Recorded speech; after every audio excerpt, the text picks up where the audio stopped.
সিলেটে চুরি হওয়া সাদা পাথর উদ্ধারে মধ্যরাতে যৌথ বাহিনীর অভিযান। ভোলাগঞ্জ কোম্পানিগঞ্জ সড়কে শত শত ট্রাক আটকে তল্লাশি, জড়িতদের গ্রেফতারে টহল জোরদার। রাজনীতির মাঠে আবারও পিআর বিতর্ক। পেছনের দরজায় ক্ষমতায় যেতে জটিলতা সৃষ্টির অভিযোগ বিএনপির। গণতন্ত্রের স্বার্থেই আনুপাতিক পদ্ধতির দাবি জামায়াতের। জুলাই ঘোষণাপত্র একতরফা হয়েছে, অভিযোগ বামপন্থী রাজনীতিকদের। প্রকাশের আগে খসড়া না পাওয়ায় অনুষ্ঠানে না থাকার দাবি। নির্বাচিত সরকার এলে ফের আলোচনার আশা। মানুষের কোনো ক্ষয়ক্ষতি না, গাড়ির যত কোনো দুর্ঘটনা না ঘটে, এই জন্য আমি 3টা গাছ দিয়ে রাখছি। যদি কেউ পরে না দেখা তো নিশ্চিত মারা যাবে। মৃত্যুফাঁদ খোলা ম্যানহোল, 5 বছরে দেশে প্রাণহানি 29, 12 জনই ঢাকার। কর্তৃপক্ষের উদাসীনতাকে তুষছেন পথচারীরা। ঢাকনা চুরি কারণ দাবি সিটি কর্পোরেশনের। এবং গতিবিধি নজরদারিতে রোহিঙ্গাদের বৈধভাবে মোবাইল সিম দিচ্ছে সরকার। প্রথম ধাপে বরাদ্দ 10,000, নতুনগুলো সরবরাহের পর বন্ধ হবে অবৈধ সংযোগ।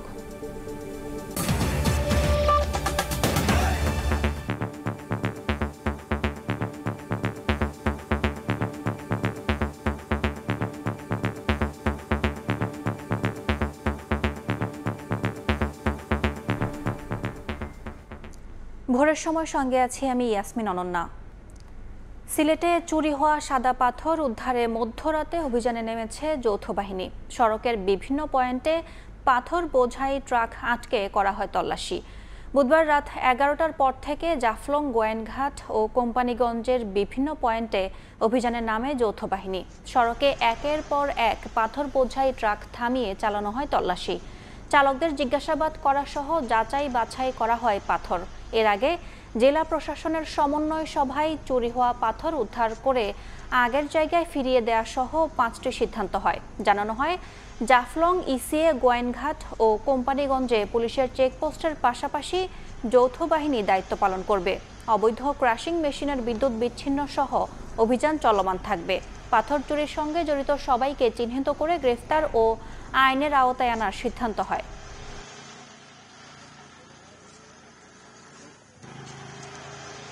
ওরা কি করবে তা জানি না, আর এর আগে কোনোদিনও এরকম হয় নাই। এই আজকে প্রথম যে আমরা আটকে এভাবে তল্লাশি করতেছে। এলচি দিয়ে দিছি, লোড চালান দিয়ে দিছি, তোমরা তো এলচি দিয়ে দিবে, আমি তো সাদা পাথর দিয়ে দিছি না। সাদা পাথর যারা রয় এরা সকাল সকাল গাড়ি এনে লাইনে তো, কারণ জানে যে সকাল আইলে গাড়ি দৌড়া হয় না। এইগুলো মাল আগে ফাঁস হয়ে যায় গিয়া। নৈসর্গিক সৌন্দর্য এটা না বিলীন না হয় এবং যতটুকু পুনরুদ্ধার করা যায়। কার্যক্রম আমাদের চলমান থাকবে।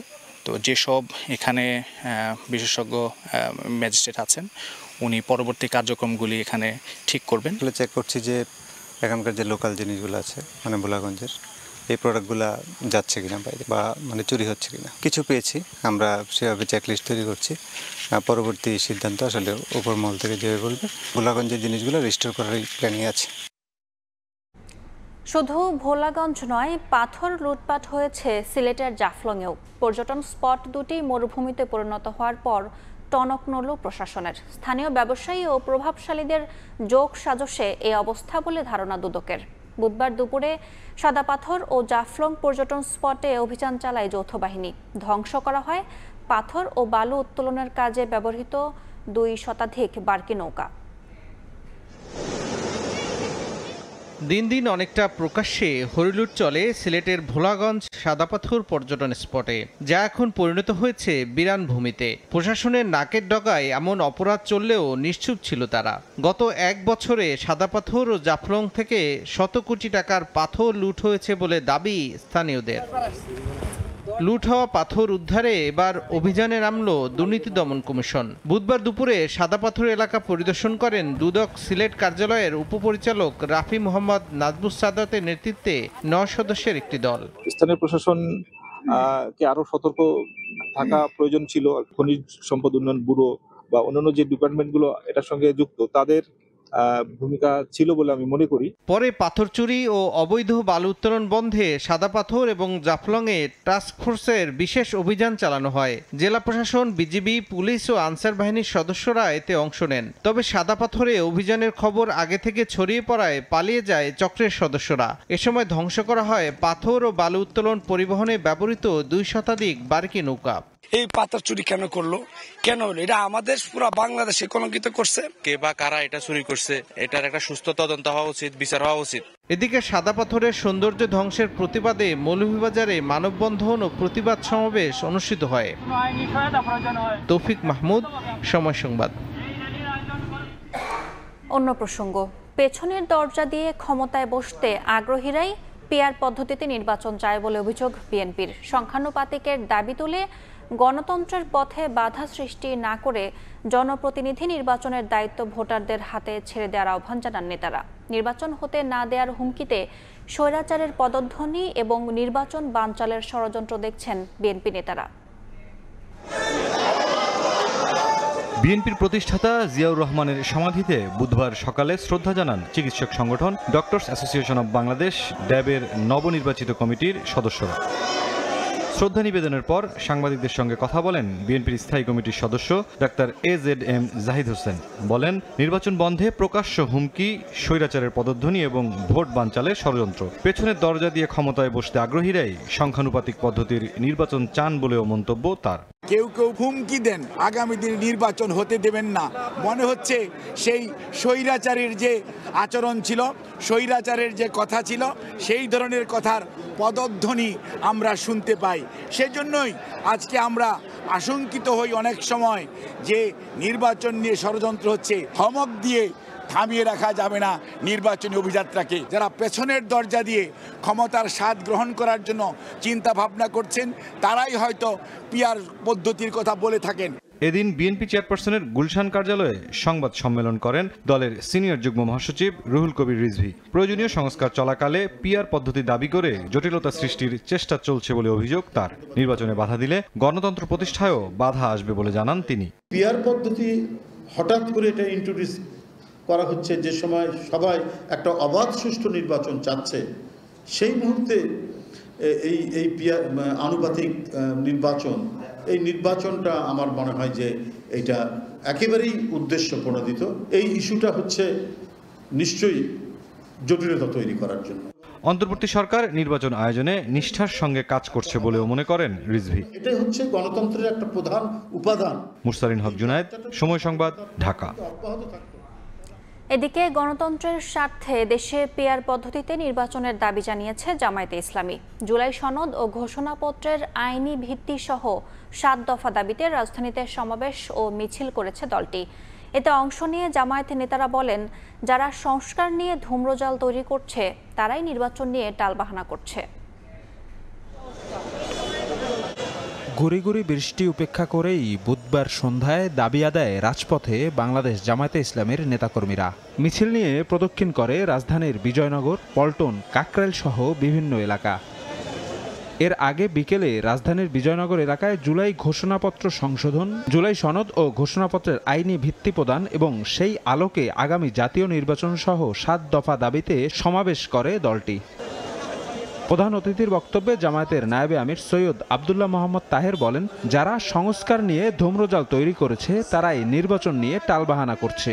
এ সময় জামায়াতের সহকারী সেক্রেটারি জেনারেল রফিকুল ইসলাম খান সুষ্ঠু নির্বাচনের স্বার্থে আগামী জাতীয় নির্বাচন পিআর পদ্ধতিতে করার দাবি জানান। সুষ্ঠু নির্বাচনের জন্য পিআর পদ্ধতি চালু করতে হবে, এটা বাংলাদেশের জনগণের দাবি। আমরা একমত হয়েছি, সেই কারণে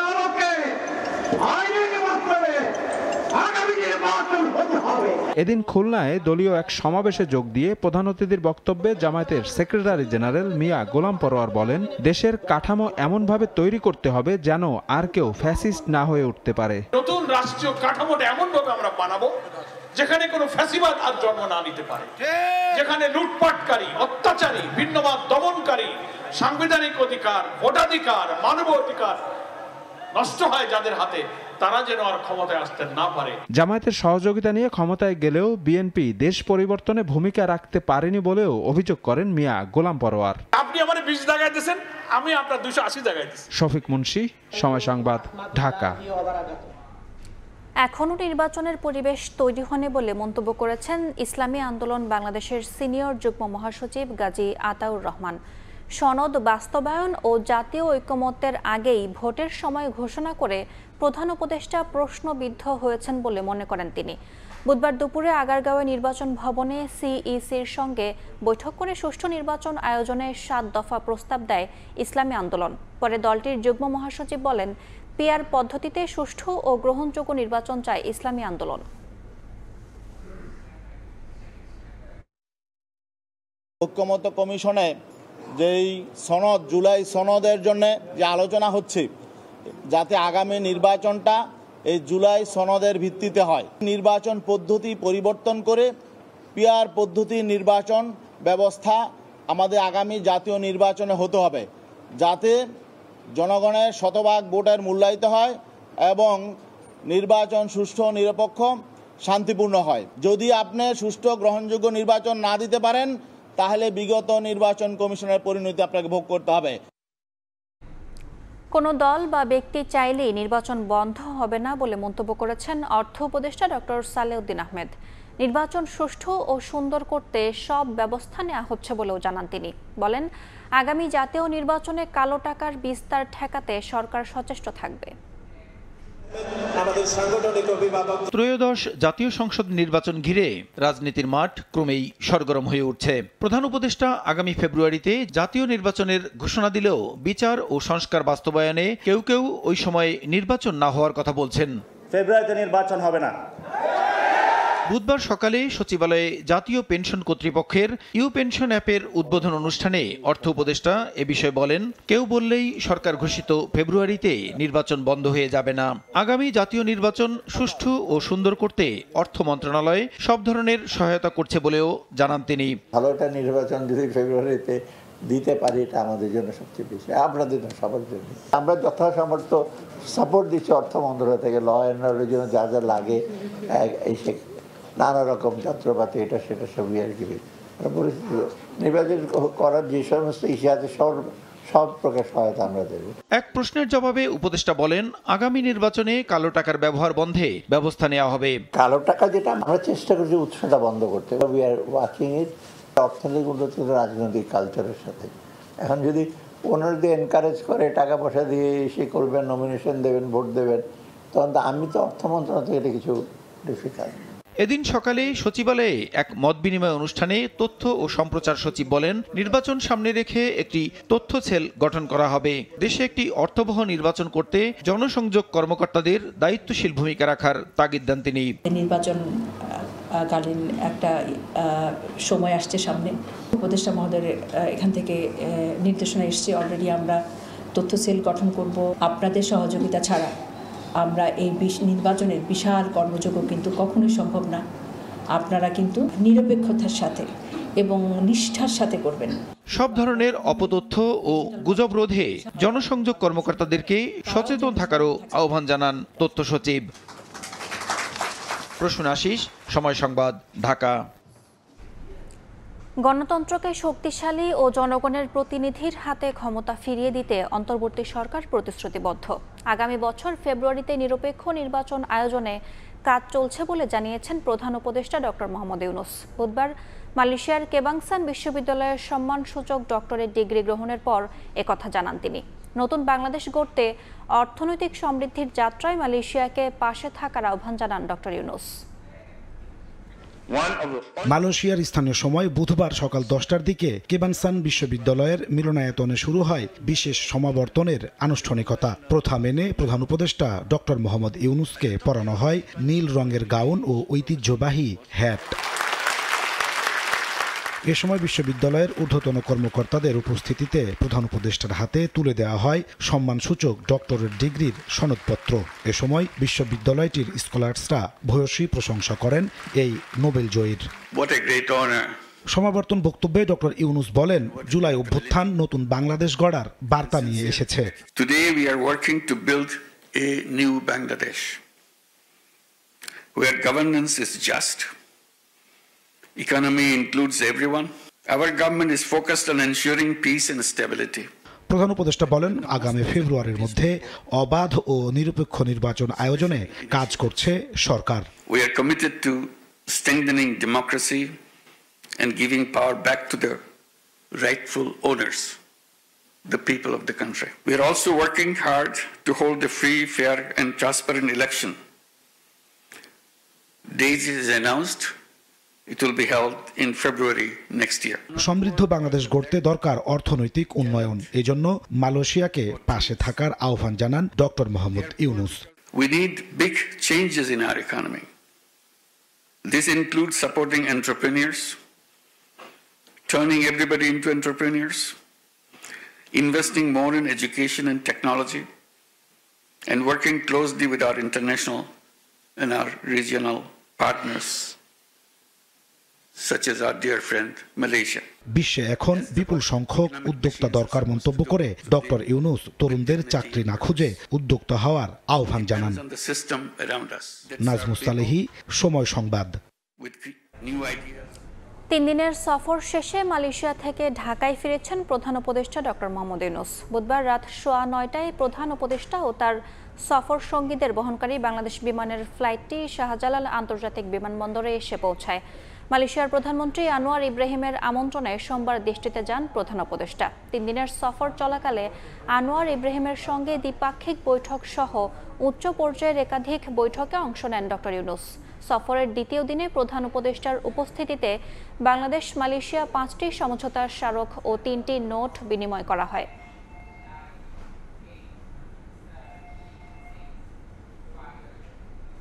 জুলাই ঘোষণাপত্র একতরফা হয়েছে বলে অভিযোগ বামপন্থী দলের নেতাদের। অভ্যুত্থানে অংশ নেয়া সব দলকে বঞ্চিত করে ঘোষণাপত্র প্রকাশের আগে মাত্র 3টি দলকে পাঠানোর অভিযোগ তাদের। সেজন্যই বেশিরভাগ বামপন্থী দল অনুষ্ঠানে অংশ নেয়নি বলে দাবি নেতাদের। নির্বাচিত সরকার এলে ঘোষণাপত্র নিয়ে ফের আলোচনার আশা তাদের। সানবীর রূপলের রিপোর্ট। গণ অভ্যুত্থানে 5 আগস্ট শেখ হাসিনার পতনের পর থেকে অন্তর্বর্তী সরকারের কাছে জুলাই ঘোষণাপত্রের দাবি জানিয়ে আসছিলেন শিক্ষার্থীরা। ঘোষণাপত্রটি রাষ্ট্রীয় স্বীকৃতির একটি দলিল হিসেবে চেয়েছিলেন, যা সংবিধানে অন্তর্ভুক্ত করে অভ্যুত্থানের বৈধতা দেবে। অবশেষে জুলাই অভ্যুত্থানের বর্ষপূর্তিতে ঘোষণাপত্রটি পাঠ করেন ডক্টর ইউনূস। আমি এই ঘোষণাপত্র পাঠ করব। তবে এই ঘোষণাপত্র পাঠ অনুষ্ঠানে উপস্থিত ছিলেন না বেশ কিছু রাজনৈতিক দলের প্রতিনিধি। বিশেষ করে বেশিরভাগ বাম রাজনৈতিক দল এই অনুষ্ঠান বর্জন করে। নেতারা বলছেন, শুধু বিএনপি, জামায়াত ও এনসিপির কাছে ঘোষণাপত্রটির খসড়া পাঠিয়েছিল সরকার, তাই শুধু ঘোষণাপত্রের নামমাত্র সাক্ষী হতে চাননি তারা। এটা কিছুটা একতরফা হয়েছে এবং এটা যারা যুক্ত ছিলেন কিছুটা তাদের রাজনৈতিক চিন্তার এখানে প্রাবল্য বা আধিক্যতা মূলত এখানে যুক্ত হয়েছে। তবে গোটা প্রক্রিয়াটা ছিল অস্বচ্ছ। এটাকে একটা কঠিন গোপনীয়তার কোনো দরকার ছিল না। সবাইকে পাঠাবে, কথা বলবে, আলাপ আলোচনা হবে, তারপরে কমনলি যেখানে আমরা অ্যাগ্রি করতে পারবো সেটার ভিত্তিতে ঘোষণাপত্র হবে। এটাই তো ছিল সঙ্গত। খুবই দুঃখের সাথে আমার উল্লেখ করতে হচ্ছে, আমরা তো এটা জানতেই পারিনি যে কি তারা করছেন। তার মানে অংশীজনরা জানে না এরকম একটা জিনিস পাঠ করা হবে, আমরা জানলাম, যার জন্য আমরা এই অনুষ্ঠানে যাইনি। ঘোষণাপত্রে ইতিহাস বিকৃতির অভিযোগ করে সিপিবির সাধারণ সম্পাদক বলেন, এতে জুলাই অভ্যুত্থানের আকাঙ্ক্ষার পূর্ণ প্রতিফলন ঘটেনি। সাধারণভাবে আমার কাছে মনে হয়েছে এটি একটা ইতিহাস বিকৃতি, আর এক হচ্ছে একচোখা। এইটারই কিছু বয়ান এইখানে তৈরি করা হয়েছে। আসলে ঘোষণাপত্রের যে প্রাসঙ্গিকতা আমরা আশা করছিলাম, সেই প্রাসঙ্গিকতা আর কেবল রক্ষা করা যায়নি। এটা সিম্পলি আমি বলবো এক ধরনের দায়িত্বহীনতার একটা বহিঃপ্রকাশ হয়েছে। তারপর আমরা ইতিবাচকভাবে দেখি। তবে দীর্ঘ প্রতীক্ষার পর শেষ পর্যন্ত ঘোষণাপত্র প্রকাশ করায় ইতিবাচক হিসেবে দেখছে দলগুলো। সাংবিধানিক স্বীকৃতির আগে ঘোষণাপত্র নিয়ে বিস্তারিত আলোচনা হলে বাম দলগুলো মতামত তুলে ধরবে বলেও জানান নেতারা। জনআকাঙ্ক্ষা পূরণে ব্যর্থ হয়েছিল। সানবীর রূপল, সময় সংবাদ, ঢাকা। প্লট দুর্নীতির 3 মামলায় শেখ হাসিনা, শেখ রেহানা, টিউলিপ সিদ্দিক, রাদওয়ান, মুজিব সিদ্দিক ও আজমিনা সিদ্দিক সহ 23 জনের বিরুদ্ধে প্রথম দিনের সাক্ষ্য গ্রহণ সম্পন্ন হয়েছে। দুদকের কর্মকর্তারা সাক্ষ্যদানকালে আদালতকে জানান, প্লট বরাদ্দের জন্য শেখ হাসিনার উপর চাপ প্রয়োগ করেন টিউলিপ সিদ্দিক। 28 আগস্ট সাক্ষ্য গ্রহণের পরবর্তী দিন ধার্য করা হয়েছে। ক্ষমতায় থাকাকালে পূর্বাচলে রাজুকের প্লট বরাদ্দ নেন শেখ হাসিনা ও তার পরিবার। বিষয়টি জানার পর মা ও ভাই বোনের নামেও জমি চান শেখ রেহানার মেয়ে ব্রিটিশ এমপি টিউলিপ সিদ্দিক। বুধবার ঢাকার 4র্থ বিশেষ জজ আদালতে এমন সাক্ষ্য দেন মামলার বাদী দুদকের 3 কর্মকর্তা। প্লট দুর্নীতির 3 মামলায় আদালতকে তারা জানান, জমির জন্য শেখ হাসিনার ওপর চাপ প্রয়োগ করেন টিউলিপ সিদ্দিক। পরে প্রধানমন্ত্রীর কার্যালয় থেকে রাজুক চেয়ারম্যানকে বরাদ্দের নির্দেশ দেওয়া হয়। সাবেক প্রধানমন্ত্রী শেখ হাসিনার উপর প্রভাব এবং চাপ প্রয়োগ করে তার ভাই, বোন এবং মাকে প্লট প্রাপ্তির ব্যবস্থা করে দিয়েছে। রাজধানীতে স্থাবর সম্পদ থাকার পরও কোনো আবেদন ছাড়াই শেখ রেহানা, রাদওয়ান মুজিব সিদ্দিক ও আজমিনা সিদ্দিক প্লট বরাদ্দ নেন বলে জানান সাক্ষীরা। দুদক আইনজীবীরা বলেন, আবাসন নীতিমালার সব আইন লঙ্ঘন করেছেন আসামিরা। অবৈধভাবে তার সুবিধা পাওয়ার আশায় প্রধানমন্ত্রীর কার্যালয় থেকে যে নির্দেশনা গিয়েছে সেই নির্দেশনা অনুযায়ী তারা এই প্লট বরাদ্দের বিষয়ে তারা রাজুকের যে চেয়ারম্যান তাকে সুপারিশ করেছে বা নির্দেশ দিয়েছে। জমি থাকা সত্ত্বেও ওনার হলফনামায় ওটা কনসিল করে প্লট উনি বরাদ্দ নিয়েছেন। এর আগে সোমবার একই অভিযোগের 3টি মামলায় সাক্ষ্য গ্রহণ হয়েছে। আসিফ মোহাম্মদ সিয়াম, সময় সংবাদ, ঢাকা। রাজধানী সহ সারা দেশে খোলা ম্যানহোলে পড়ে গত 5 বছরে প্রাণ হারিয়েছেন অন্তত 29 জন। তাদের মধ্যে 12 জন ঢাকার উত্তর ও দক্ষিণ সিটিতে। সম্প্রতি চট্টগ্রাম ও টঙ্গীতে মর্মান্তিক দুর্ঘটনার পর খোলা ম্যানহোল আর পথচারীদের নিরাপত্তা নিয়ে উঠছে প্রশ্ন। সাধারণ মানুষ বলছেন, কর্তৃপক্ষের উদাসীনতার বলি পথচারীরা। আর সিটি কর্পোরেশনের দাবি, ঢাকনা চুরি হওয়ায় মূল কারণ। এ অবস্থায় আধুনিক প্রযুক্তি ও সেন্সরযুক্ত মনিটরিং ব্যবস্থার মাধ্যমে দুর্ঘটনা রোধের পরামর্শ পরিকল্পনাবিদদের। SM সালাউদ্দিন ও প্রিন্স আরিফিনের ছবিতে আবু সাইদ নিশানের প্রতিবেদন।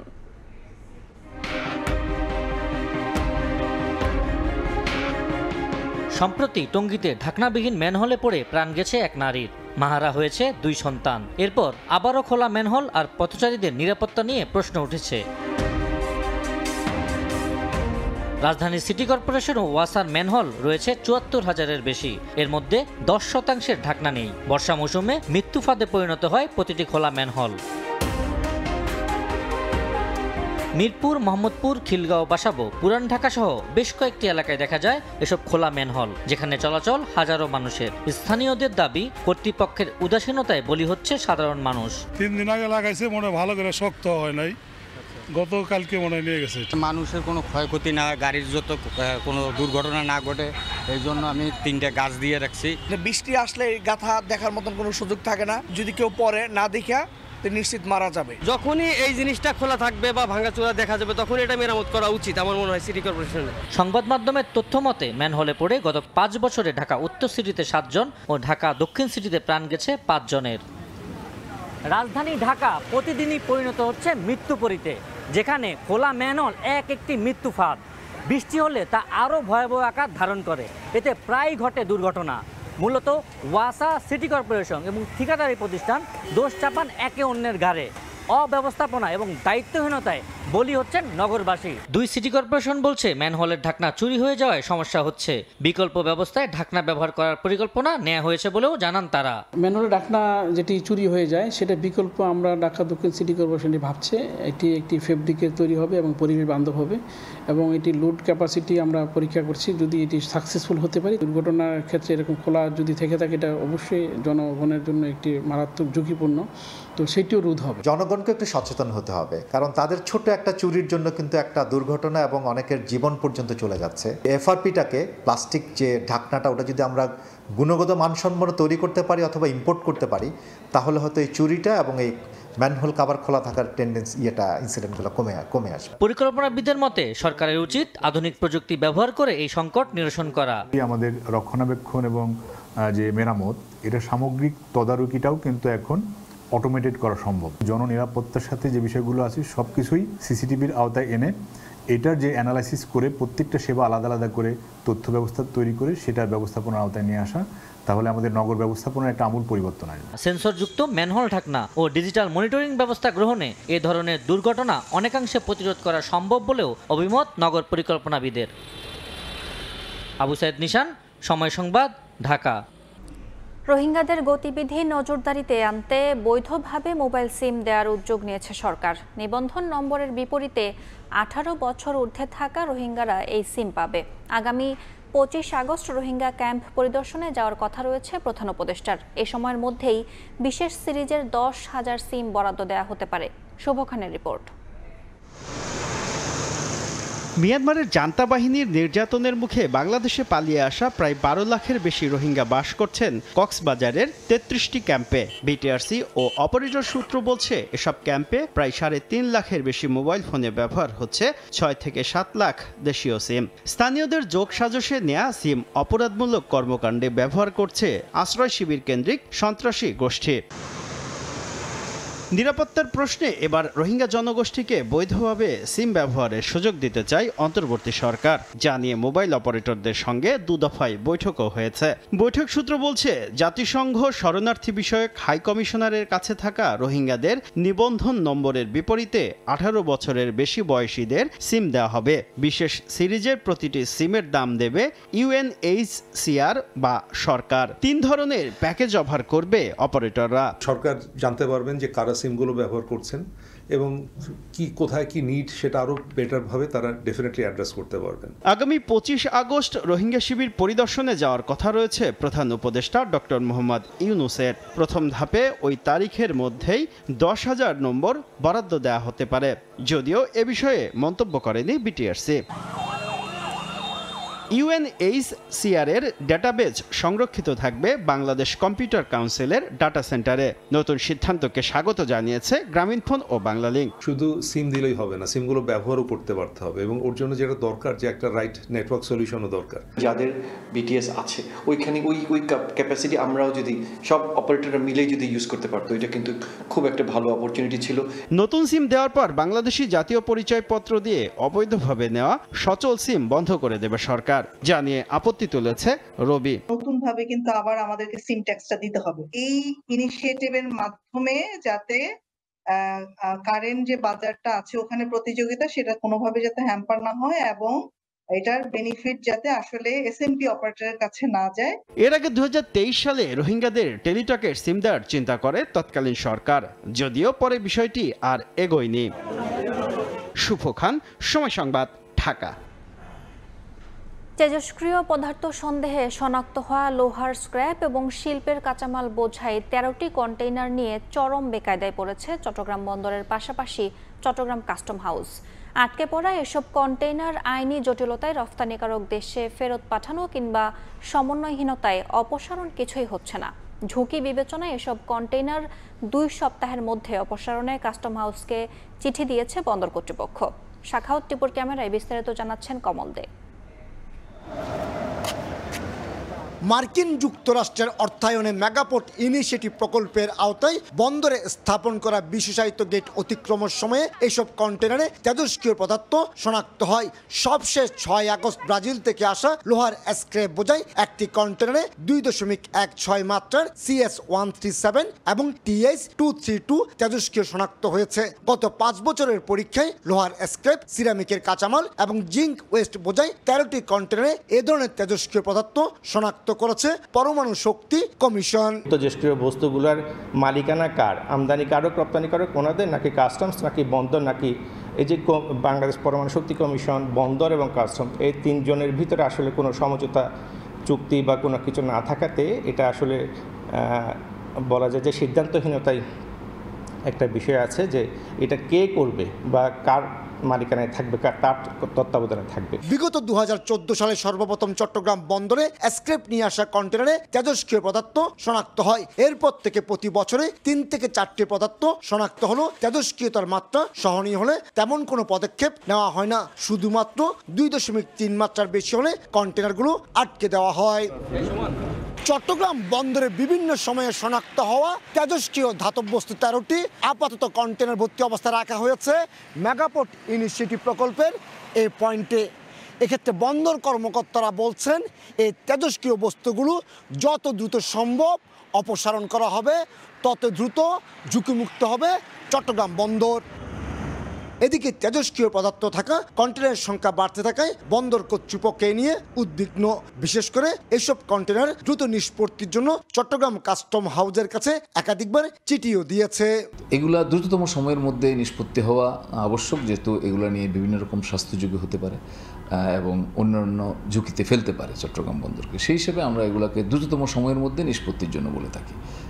আমরা কাস্টমসকে এখনও অনুরোধ জানাচ্ছি যেন এগুলা দ্রুততম সময়ের মধ্যেই এগুলো নিষ্পত্তি করা হয়। অন্য পণ্যের সঙ্গে আসা তেজস্ক্রিয় পদার্থ রপ্তানিকারক দেশে ফেরত পাঠানোর নিয়ম থাকলো যেমন তা কার্যকর হচ্ছে না, তেমনি পরমাণু শক্তি কমিশনের সঙ্গে বন্দর কিংবা কাস্টমসের চুক্তি না থাকায় সেগুলো অপসারণে সৃষ্টি হয়েছে দীর্ঘসূত্রিতা। এক্ষেত্রে পরমাণু শক্তি কমিশনের ছাড়পত্র নিয়ে পণ্য বোঝায় এসব কন্টেনার নিলামে তোলার পরিকল্পনা নিয়েছে চট্টগ্রাম কাস্টম হাউস। কাস্টমস আইন অনুযায়ী আমরা এটাকে ইনভেন্টরি সম্পন্ন করেছি এবং খুব দ্রুতই নিলামে তুলব বলে আশা করছি।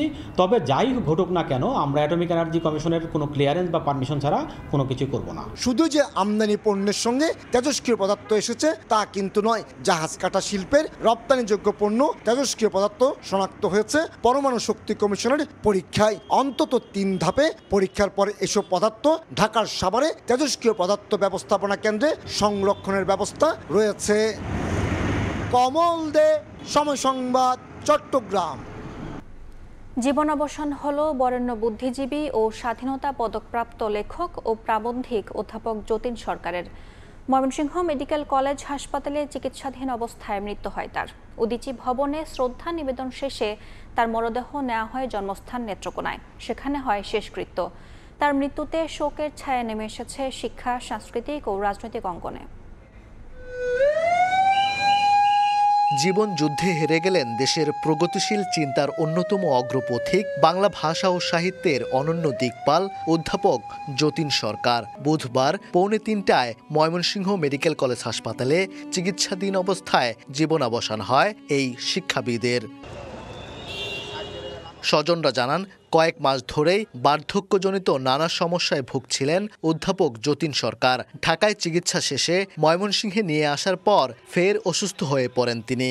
গত 8 আগস্ট ময়মনসিংহ মেডিকেলের আইসিইউতে ভর্তি করা হয়। ওনার সবসময় কথা ছিল যে যা দেখেছি, যা পেয়েছি, তুলনা তার নাই। উনি রবীন্দ্রনাথের মতো, তবে ওনার শেষ ইচ্ছাটা পূরণ হলো না। উনি রবীন্দ্রনাথের মতো সারা জীবন বেঁচে থাকতে চেয়েছেন, শুধু জীবিত তিনি থাকতে চাননি। কিন্তু শেষ কয়েকটা বছর, আসলে এটা তো কারো ইচ্ছা নয়, শেষ কয়েকটা বছর উনি শুধু জীবিত ছিলেন। উনি ছিলেন প্রাকৃত জনের মানুষ। আপনারা মনে রাখবেন আমার বাবার কথা। আমার বাবা বেঁচে থাকবে তার লেখায়, তার কর্মে, তার সাহিত্যে। উনি মূলত কিডনি সমস্যা, নিউমোনিয়া এবং নানাবিধ জটিলতায় সরাসরি আইসিইউতে ভর্তি হয়েছিলেন। তো আমরা ওনার জন্য মেডিকেল বোর্ড গঠন করে চিকিৎসা দেওয়া হয়েছে। তো আমরা যথাসাধ্য ওনার জন্য চেষ্টা করেছি। তারপরও আজকে উনি 2:45টায় মারা গেছেন। বিকেলে উদীচীর সাবেক এই সভাপতির মরদেহ নেওয়া হয় ময়মনসিংহের সংগঠনটির ভবনে। সেখানে তাকে শ্রদ্ধা জানান বিভিন্ন সামাজিক, সাংস্কৃতিক ও রাজনৈতিক সংগঠন সহ সর্বস্তরের মানুষ। পরে মরদেহবাহী গাড়ি পৌঁছায় জন্মভিটা নেত্রকোনায়। যে কোনো সংকটে, যে কোনো সমস্যায় যার কাছে নির্দ্বিধায় সৎ পরামর্শের জন্য ছুটে যেতে পেরেছি, আমাদের জীবদ্দশায় আমরা তার অভাব কখনোই পূরণ করতে পারবো না। আমরা ময়মনসিংহ থেকে নেত্রকোনা পর্যন্ত গিয়েছি, সেখান থেকে তার কাছ থেকে সাহায্য নিয়েছি, তার কাছ থেকে বুদ্ধি নিয়েছি, পরামর্শ নিয়েছি। আমাদের যে নারী সংগঠন আছে, সেই নারী সংগঠনে যারা নেতৃবৃন্দ যারা আছেন তাদেরকে সবসময় সেই উপদেশগুলো দিতেন। 1936 সালের 18 আগস্ট নেত্রকোনার কেন্দুয়ায় জন্ম নেন অধ্যাপক যতীন সরকার। 2007 সালে বাংলা একাডেমি সাহিত্য পুরস্কার ও 2010 সালে দেশের সর্বোচ্চ রাষ্ট্রীয় সম্মান স্বাধীনতা পদক পান এই মননশীল চিন্তাবিদ। ওবায়দুল হক, সময় সংবাদ, ময়মনসিংহ। মিরপুরে এক যুবককে হত্যার পর ছাদ থেকে ফেলে দেওয়ার অভিযোগ তুলেছে পরিবার। তবে ভুক্তভোগীর বন্ধুদের দাবি, মাদক সেবনের জন্য ছাদে গেলে দুর্ঘটনাবশত পড়ে গিয়ে মৃত্যু হয় তার। এ নিয়ে তৈরি হয়েছে ধোঁয়াশা। পুলিশ বলছে হত্যা না দুর্ঘটনা তা খতিয়ে দেখছেন তারা। সন্দেহভাজন 2 জনকে জিজ্ঞাসাবাদের জন্য থানায় আনা হয়েছে। আমার বাবার বদলে, আমার মৃত্যুর বদলে মৃত্যু চাই আমি। মা 26 বছরের ছেলেকে হারিয়ে এভাবেই প্রলাপ বকছেন মৃত লিখনের মা। ছেলের মৃত্যুর জন্য দায়ীদের সর্বোচ্চ শাস্তির দাবি জানান তিনি। আমার বাবার ইটটা ছেঁচা, মাথার ভিতরে ছেঁচা, ছাদের তো হালাইয়া দিছে। মঙ্গলবার দুপুরে মিরপুর 1-এর মধ্য শাহ আলীবাগ এলাকার একটি 5তলা ভবন থেকে পাশের দোতলা ভবনে পড়ে যান 26 বছরের লিখন হোসেন। পরে বুধবার চিকিৎসাধীন অবস্থায় তাকে মৃত ঘোষণা করেন চিকিৎসক। এ ঘটনায় লিখনের বন্ধুদের দোষারোপ করছেন পরিবার। অভিযোগ, অমানবিক নির্যাতনের পর ছাদ থেকে ফেলে দেওয়া হয় লিখনকে। ছাদে উঠাইছে, ছাদে উঠানোর পরেই 15 থেকে 20 মিনিট পরেই শুনতেছে যে ওরা মারা ফেলানো হয়েছে। প্রত্যক্ষদর্শীরা বলছেন ছাদ থেকে নিচে নামতে গিয়েই পড়ে যায় লিখন। এতে ভবনের গায়ে থাকা কাচে শরীরের বিভিন্ন স্থানে ক্ষত হয়ে রক্তাক্ত হয় তার দেহ। একটা লোক মানে ছাদে থেকে পড়ছে, এটা তার নাকে ব্লাড বাইরে হইতে আছে আর হুশ মানে কিছুটা দম আছে, এরকম শব্দ করতে আছে। তখন আমরা যাই দেখছি রহমান মামা, তারপর আরেকজন ছিল, ওনারা পানি দিতে আছে মাথায়। নাক দিয়ে রক্ত বেরিয়েছে আর মুখ দিয়ে ফু ফু করে পড়ে না, মানে ফু ফু করে, মানে শ্বাস প্রশ্বাস ওইকাল মুখ দিয়ে একটু রক্ত বেরিয়ে।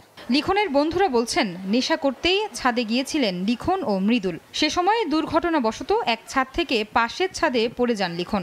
ওদের মধ্যে একটা কথোপকথন আছে, মানে হোয়াটসঅ্যাপে মেসেজ আছে যে মামা তুই 500 দিস, আমি 500 দিম।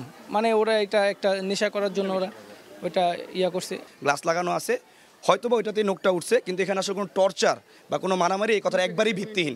এ বিষয়ে মিরপুর মডেল থানার ওসি জানান, তদন্তের স্বার্থে দুইজনকে জিজ্ঞাসাবাদ করা হয়েছে। খতিয়ে দেখে নেওয়া হবে আইনি ব্যবস্থা। আয়েশা সিদ্দিক সামিয়া, সময় সংবাদ, ঢাকা। মোহাম্মদপুর কৃষি মার্কেটে আধিপত্য বিস্তার নিয়ে ব্যবসায়ীদের মধ্যে উত্তেজনা তৈরি হয়। পরে সেনাবাহিনী এসে তাদের সরিয়ে দেয়। কৃষি মার্কেট ব্যবসায়ী সমিতির সভাপতি অভিযোগ করেন, একটি মহল ব্যবসায়ীদের কাছ থেকে চাঁদা দাবি করা সহ নানা উপায়ে টাকা দাবি করছে। মার্কেটে প্রবেশ করতে গেলে কমিটির সভাপতি সহ কয়েকজনকে শারীরিকভাবে লাঞ্ছিত করা হয় বলে অভিযোগ করেন তিনি। এদিকে আরেক ব্যবসায়ী রবিনের সমর্থকরা কমিটিকে অবৈধ উল্লেখ করে ব্যবসা কার্যক্রমে বাধা দেওয়ার অভিযোগ করেন। পরে সেনাবাহিনী ব্যবসায়ীদের বুঝিয়ে শান্ত করেন। আলোচনার মাধ্যমে সংকটের সমাধান করা হবে বলে জানানো হয় ব্যবসায়ীদের।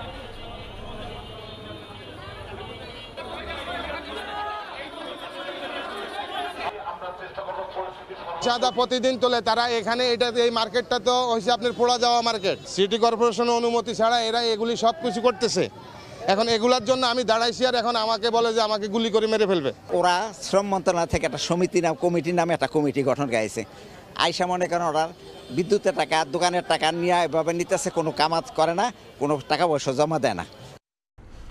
পাহাড়ি ঢল ও বর্ষণে আবারও বিপদসীমার উপরে তিস্তা। 3 জেলার নিম্নাঞ্চল প্লাবিত। স্বল্পমেয়াদী বন্যার আশঙ্কা করছে পানি উন্নয়ন বোর্ড। পানি প্রবাহ স্বাভাবিক রাখতে খুলে রাখা হয়েছে তিস্তা ব্যারেজের 44টি জলকপাট। এদিকে ফারাক্কা বাঁধের গেট খুলে দেয় ভারত থেকে আসা পানিতে পদ্মার পানি বেড়ে প্লাবিত হয়েছে চাঁপাইনবাবগঞ্জের নিম্নাঞ্চল।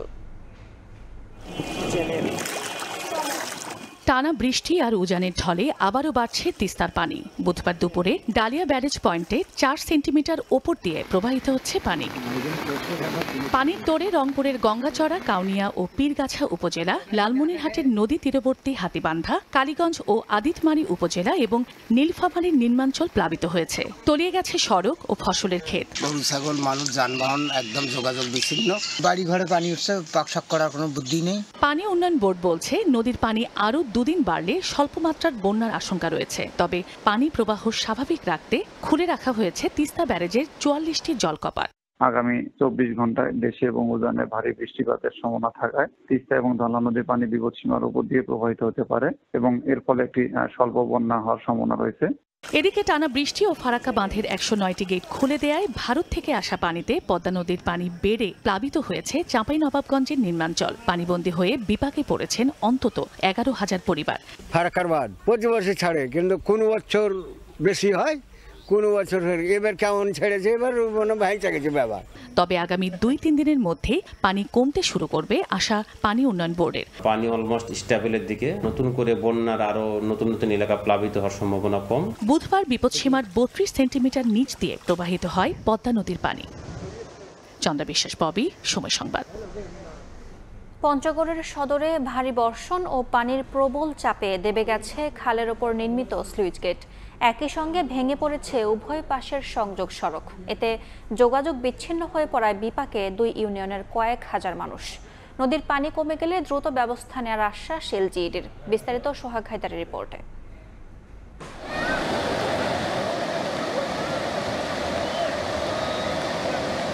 এক রাতের ভারী বর্ষণ আর পানির প্রবল চাপে দেবে গেছে খালের উপর নির্মিত 21 বছরের পুরনো স্লুইস গেট।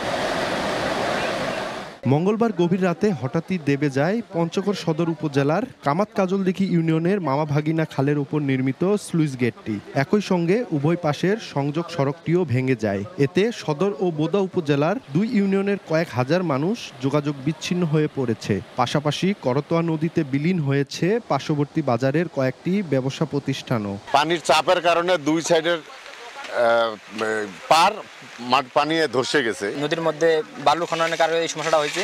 পাশাপাশি দুইটা দোকান, ওই পাশে 4টা দোকান আমাদের ভাসে চলে গেছে। ব্রিজটা যদি আমাদের তাড়াতাড়ি যদি এর নির্মাণ করা হয়, আগের মতো যদি ঠিকঠাক করা হয়, তাহলে আমাদের চলাচল সুবিধা হবে। বুধবার ঘটনাস্থল পরিদর্শন করে এলজিডি কর্মকর্তারা জানান, নদীর পানি কমে গেলে নেওয়া হবে ব্যবস্থা। বালি এবং পাথর ব্যাপক উত্তোলনের ফলে নদীর লেভেল অনেক নিচে নেমে গেছে, যার কারণে পার্শ্ববর্তী এই রেগুলেটরটি ক্ষতিগ্রস্ত হয়েছে। ঊর্ধ্বতন কর্তৃপক্ষের সাথে আলোচনা ক্রমে জনগণের পারাপারের দ্রুত ব্যবস্থা করা, সেই সাথে ওখানে নতুন স্ট্রাকচার নির্মাণের প্রয়োজনীয় ব্যবস্থা নিব। পানি সংরক্ষণের জন্য 2004 সালে কুচিয়ামোড় তালমাসপাড়া উপপ্রকল্পের আওতায় এলজিডির তত্ত্বাবধানে মামা ভাগিনা খালের ওপর স্লুইস গেটটি নির্মাণ করা হয়। সোহাগ হায়দার, সময় সংবাদ, পঞ্চগড়। রক্ষণাবেক্ষণ ও সংস্কারের অভাবে অকার্যকর হয়ে পড়েছে খুলনা অঞ্চলের 2 শতাধিক স্লুইস গেট। পানি নিষ্কাশন করতে না পারায় প্রায় 2000 হেক্টর জমিতে তৈরি হয়েছে জলাবদ্ধতা। এতে দুশ্চিন্তায় পড়েছেন কৃষক। পানি উন্নয়ন বোর্ড বলছে, সংস্কারের পাশাপাশি নতুন আরও গেট নির্মাণ প্রকল্প হাতে নেওয়া হয়েছে। নেমল হোসেন কোচির ছবিতে আব্দুল্লাহ আল মামুন রুবেলের রিপোর্ট।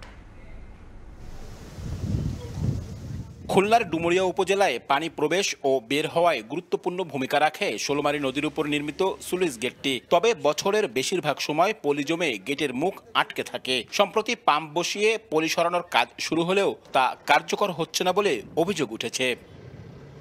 শুধু এ গেট নয়, জেলার 598টি স্লুইস গেটের মধ্যে 2 শতাধিক স্লুইস গেট অকার্যকর। কোনো গেটের সামনে পলি, কোনোটির কচুরিপানা জমে মুখ বন্ধ, কোনো স্লুইস গেট দীর্ঘদিন ধরে নষ্ট, আবার কোনোটির কপাট ভাঙা। অকার্যকর এসব গেটের সামনে ভরাট হয়ে যাচ্ছে পানি নিষ্কাশন খালও। পানি নিষ্কাশন ও নিয়ন্ত্রণ না করতে পারায় আশেপাশের এলাকাগুলোতে জলাবদ্ধতা সৃষ্টি হচ্ছে। এতে ফসল চাষ নিয়ে শঙ্কিত কৃষক। 5-7 বছর ধরে এই নদী নালাগুলো সব বন্ধ, এটাও অকেজ হয়ে পড়ে আছে। পলি পড়ার কারণে ওই গেট খুলতে পারে না, গ্রামের মানুষ সব পানিবন্দী হয়ে আছে। কৃষি নির্ভর অর্থনীতি, এই অর্থনীতি হুমকির মুখে আছে। এলাকার মানুষ কৃষি দ্বারা তাদের জীবনযাপন যে অব্যাহত করতে, সেটা বন্ধ আছে। গেটটা এলু খোলাসা করতে হবে, আমাকে বিল খাল সব তলায় দিতেছে, আমি তো গেট বেড়ি করে খেতে গেটের কোনো পানি শুনি সত্যি নেই। গেট জায়গায় উঠাই দিতে, উঠে কাটাইয়ে কায়দা করে দিতে হবে সুন্দর করে, যাতে পানির স্রোত থাকে। নদীতে যদি পানি না সরে তাহলে এর কোনো কাজ নেই। এই নদীতে যখন পানি সরবে তখন এর কাজ হবে। কৃষি ও মৎস্য বিভাগ থেকে স্লুইস গেটগুলো কার্যকর রাখতে তাগিদ দেয়া হলেও নেই যথাযথ উদ্যোগ। ফলন নিশ্চিত করতে যেন এই গেটগুলো যেন আরও সংস্কার করা হয় এবং যেগুলো অচল সেগুলো সচল করতে হয় এবং যেগুলো নতুন করে করার প্রয়োজন সেগুলো যেন নতুন করে করা হয়। অবশ্য পানি উন্নয়ন বোর্ড বলছে, কিছু স্লুইস গেট সংস্কার ও নতুন করে কয়েকটি গেট তৈরির প্রকল্প হাতে নেওয়া হয়েছে। এই অর্থ বছরে আমরা এগুলো মেরামত করে দিব। গেটের সামনে যে পলি পড়ে যেগুলো বন্ধ হয়ে গেছে, সেগুলো জরুরি ভিত্তিতে এগুলো কাজ চলমান আছে। সিআইপি ফেজ 2 যে প্রকল্প রয়েছে, এই প্রকল্পেরই আওতায় আমাদের ফোল্ডার নাম্বার 1314/2 এবং ফোল্ডার নাম্বার 10/12 এই 2টি ফোল্ডারের পুনর্বাসনের আওতায় এখানে যে সমস্ত গেট রয়েছে, এগুলো নতুন করে নির্মাণের পরিকল্পনা রয়েছে। স্লুইস গেটের কারণে খুলনার 14টি ইউনিয়নের প্রায় 2000 হেক্টর ফসলি জমি জলাবদ্ধ রয়েছে। কৃষি বিভাগের তথ্য মতে, অকেজো এসব স্লুইস গেটের কারণে প্রতি বছর এ অঞ্চলে 40,000 হেক্টর কৃষি জমি অনাবাদি থেকে যাচ্ছে, যার প্রভাব পড়ছে এ অঞ্চলের সামগ্রিক অর্থনীতিতে। তাই দ্রুত স্লুইস গেটগুলো কার্যকর করতে সমন্বিত উদ্যোগের দাবি করছেন সংশ্লিষ্টরা। আব্দুল্লাহ আল মামুন রুবেল, সময় সংবাদ, খুলনা। বর্ষা মৌসুমে ঝিনাইদহে ভয়াল রূপ ধারণ করেছে গড়াই নদী। শৈলকুপা উপজেলার 8টি গ্রামের অন্তত 10টি পয়েন্টে শুরু হয়েছে ভাঙন। এর মধ্যে বিলীন হয়েছে বসতবাড়ি ও ফসলি জমি। ভাঙন রোধে জিও ব্যাগ ফেলা হলেও কাজে আসছে না বলে জানান বাসিন্দারা। লোটাস রহমান সোহাগের রিপোর্ট। ভাঙছে নদী তীর, বিলীন হচ্ছে জনপদ। চলতি বর্ষা মৌসুমের শুরু থেকেই ভাঙন শুরু হয়েছে ঝিনাইদহের গড়াই নদীতে। শৈলকুপা উপজেলার 8টি গ্রামের অন্তত 10টি পয়েন্টে বিলীন হয়েছে বেশ কয়েকটি বসতবাড়ি ও ফসলি জমি। অনেকে সর্বস্ব হারিয়ে মানবেতর জীবনযাপন করছেন এলাকাবাসী বলছেন এখনই ভাঙন রোধে ব্যবস্থা না নিলে বিলীন হয়ে যাবে আরো 3টি গ্রাম। 10 বিঘে 12 বিঘে এইরকম কলা খাত আপনার খালি নিজ দেখালে ঢোকসে চলে যায়, মানুষ এখন কি করে খাবি? নদী ভাঙনেতে আমার বাড়ি 2বার আমি সরাইছি, আবারও আমার বাড়ি ভেঙে যাওয়ার মধ্যে ভেঙে চুরিয়া চুরমার হয়ে গেছে। ওই যে ওই বাড়িওয়ালারা ওই বাড়িতে এই পাশে উঠে চলে আসছে।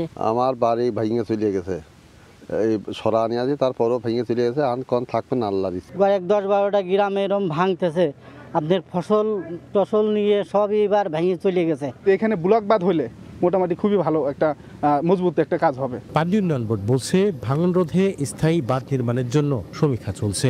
এটা স্থায়ী সমাধানের জন্য আমাদের পানি সম্পদ মন্ত্রণালয়ের পক্ষ থেকে বিস্তারিত সম্ভাব্যতা সমীক্ষার কাজটি চলমান। এই সম্ভাব্যতা সমীক্ষার কাজটি শেষ হলে আমরা আমাদের প্রকল্প তৈরি করে প্রকল্প প্রস্তাবনার মাধ্যমে বাজেট বরাদ্দ প্রাপ্তি সাপেক্ষে আমরা স্থায়ী প্রতিরক্ষা কাজটা করতে পারব। পানি উন্নয়ন বোর্ডের তথ্য মতে এরই মধ্যে শৈলকুপা উপজেলার অন্তত 200 বিঘা ফসলি জমি ও স্থাপনা নদীগর্ভে বিলীন হয়েছে।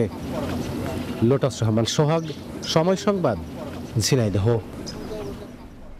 অবৈধ স্থাপনায় ক্ষতির মুখে গঙ্গা কপোতাক্ষ সেচ প্রকল্পের খালগুলো। এতে সঠিক সময়ে সেচ থেকে বঞ্চিত হচ্ছেন কৃষকরা। দ্রুত পদক্ষেপ নেওয়া হবে বলে জানান জেলা প্রশাসক। বাবুল হোসেনের ক্যামেরায় SM রাশেদের রিপোর্ট। দেখে বোঝার উপায় নেই, এই প্রধান খালের পানির প্রবাহ থেকে কুষ্টিয়া সহ 4 জেলা 13 উপজেলার কৃষকের সেচের পানির প্রবাহ হয়। সেচ খালের অভ্যন্তরীণ জায়গা অবৈধভাবে দখল করে বাণিজ্যিক প্রতিষ্ঠান গড়ে তুলেছে একটি চক্র। জিকে প্রধান খালের ব্যানার থাকলেও কেউ তোয়াক্কা করছে না। আবার অনেক জায়গায় নতুনভাবে স্থাপনা নির্মাণ করছে প্রভাবশালীরা। বাদ যায়নি স্লুইস গেটের উপর জায়গাও। এতে বাধাগ্রস্ত হচ্ছে জিকে খালের পানির প্রবাহ। নিয়মিত মনিটরিং না থাকায় দখলদাররা সক্রিয়, অভিযোগ স্থানীয়দের। সঠিক সময়ে সেচের পানি না পেয়ে বিপাকে প্রান্তিক পর্যায়ের কৃষকেরা। ক্যানালের ধারে সব বাড়ি ঘর দূর করে বন্ধ করে রাখেছে, আমরা ঠিক মতন পানি পাইনি।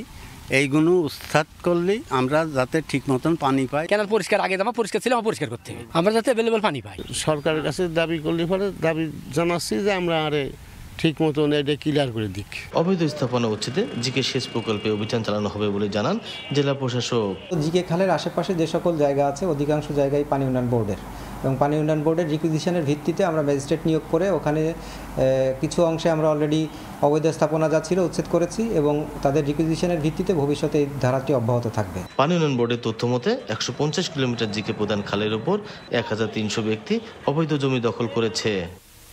SM রাশেদ, সময় সংবাদ, কুষ্টিয়া।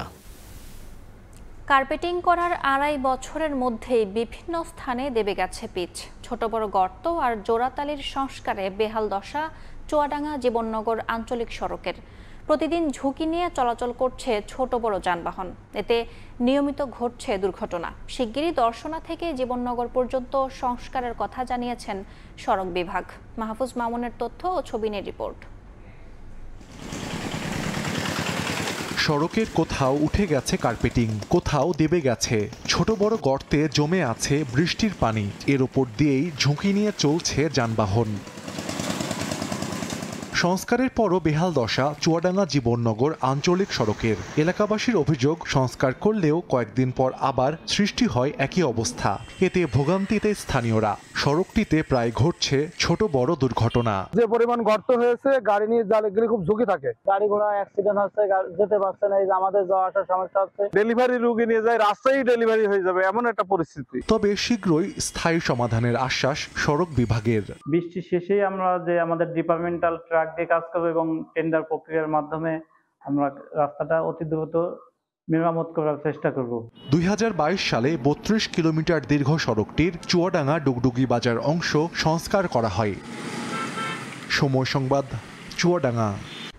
উৎসবমুখর পরিবেশে চলছে ডাকসু হল ও সংসদ নির্বাচনের মনোনয়ন ফর্ম বিতরণ। এবার বাড়তে আগ্রহ দেখা যাচ্ছে স্বতন্ত্র প্রার্থীদের। নির্বাচন সুষ্ঠু হবে এমন প্রত্যাশা তাদের। কোনোভাবেই যেন নিষিদ্ধ ছাত্রলীগ অংশ নিতে না পারে সে বিষয়ে চিফ রিটার্নিং কর্মকর্তাকে সতর্ক থাকার আহ্বান মনোনয়ন প্রার্থীদের।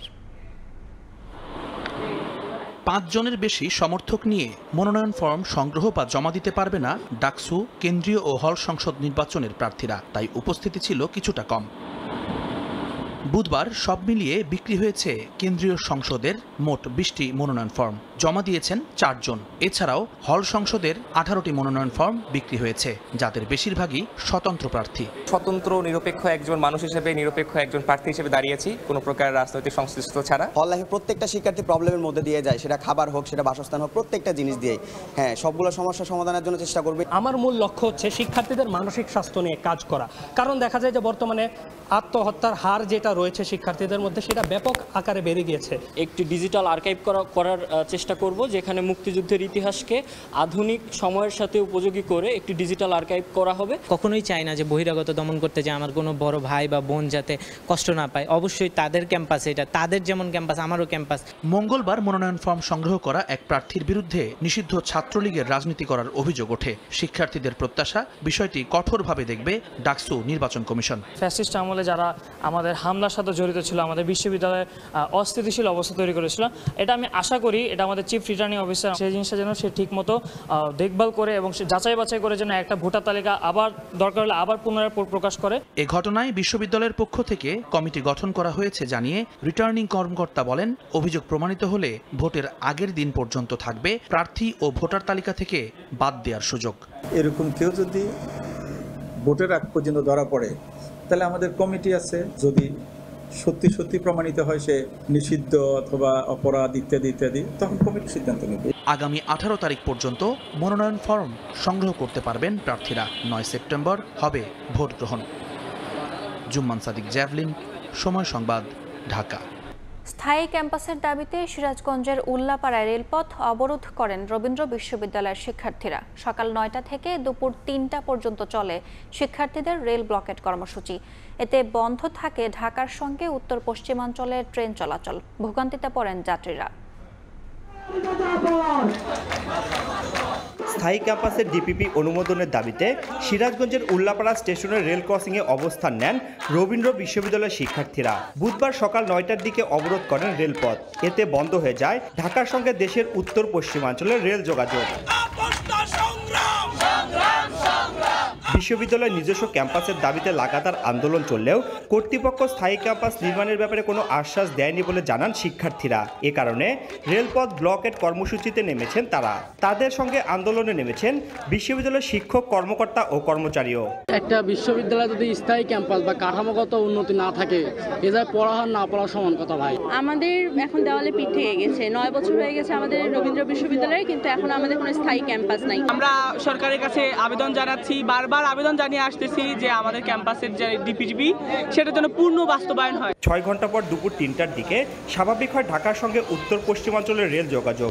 উল্লাপাড়া স্টেশন মাস্টার জানান, রেলপথ অবরোধের কারণে সিরাজগঞ্জের বিভিন্ন স্টেশনে আটকা পড়ে 5টি ট্রেন। এতে চরম ভোগান্তিতে পড়েন দূরপাল্লার যাত্রীরা।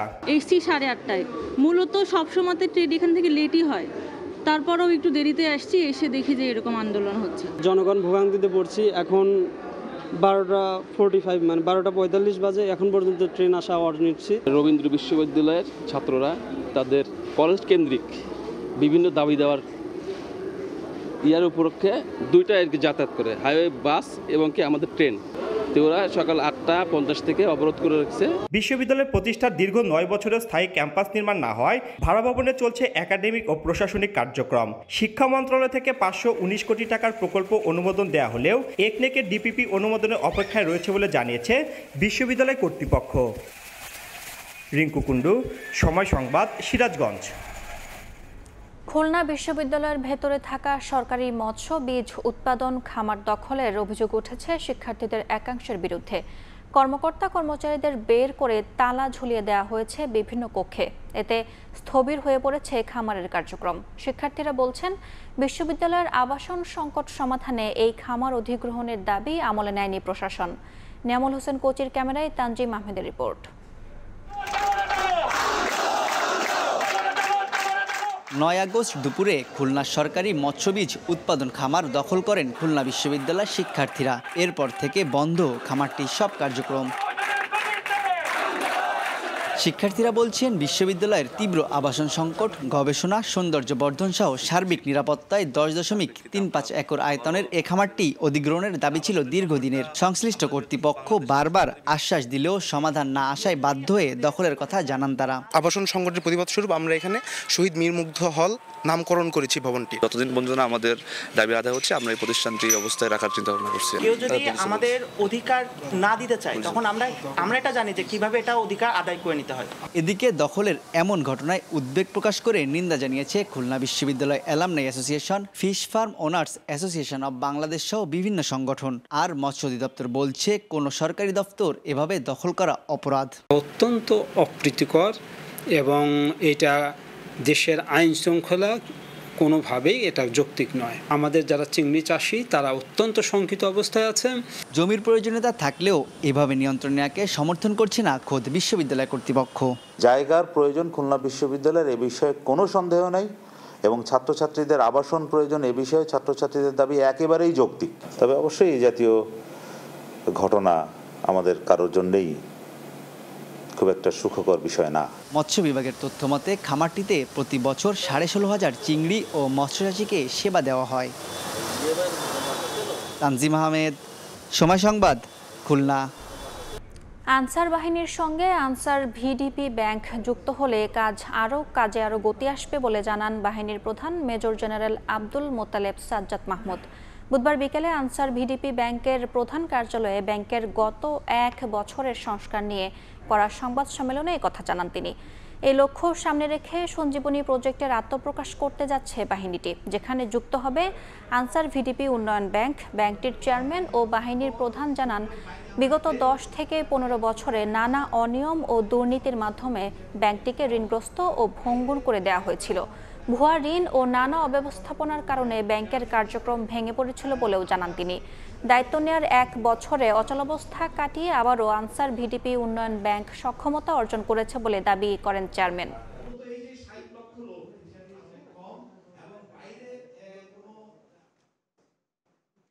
যে অবস্থায় আমি পেয়েছি ব্যাংকের আর্থিক ব্যবস্থাপনা, এটা ভয়াবহ একটা চিত্র।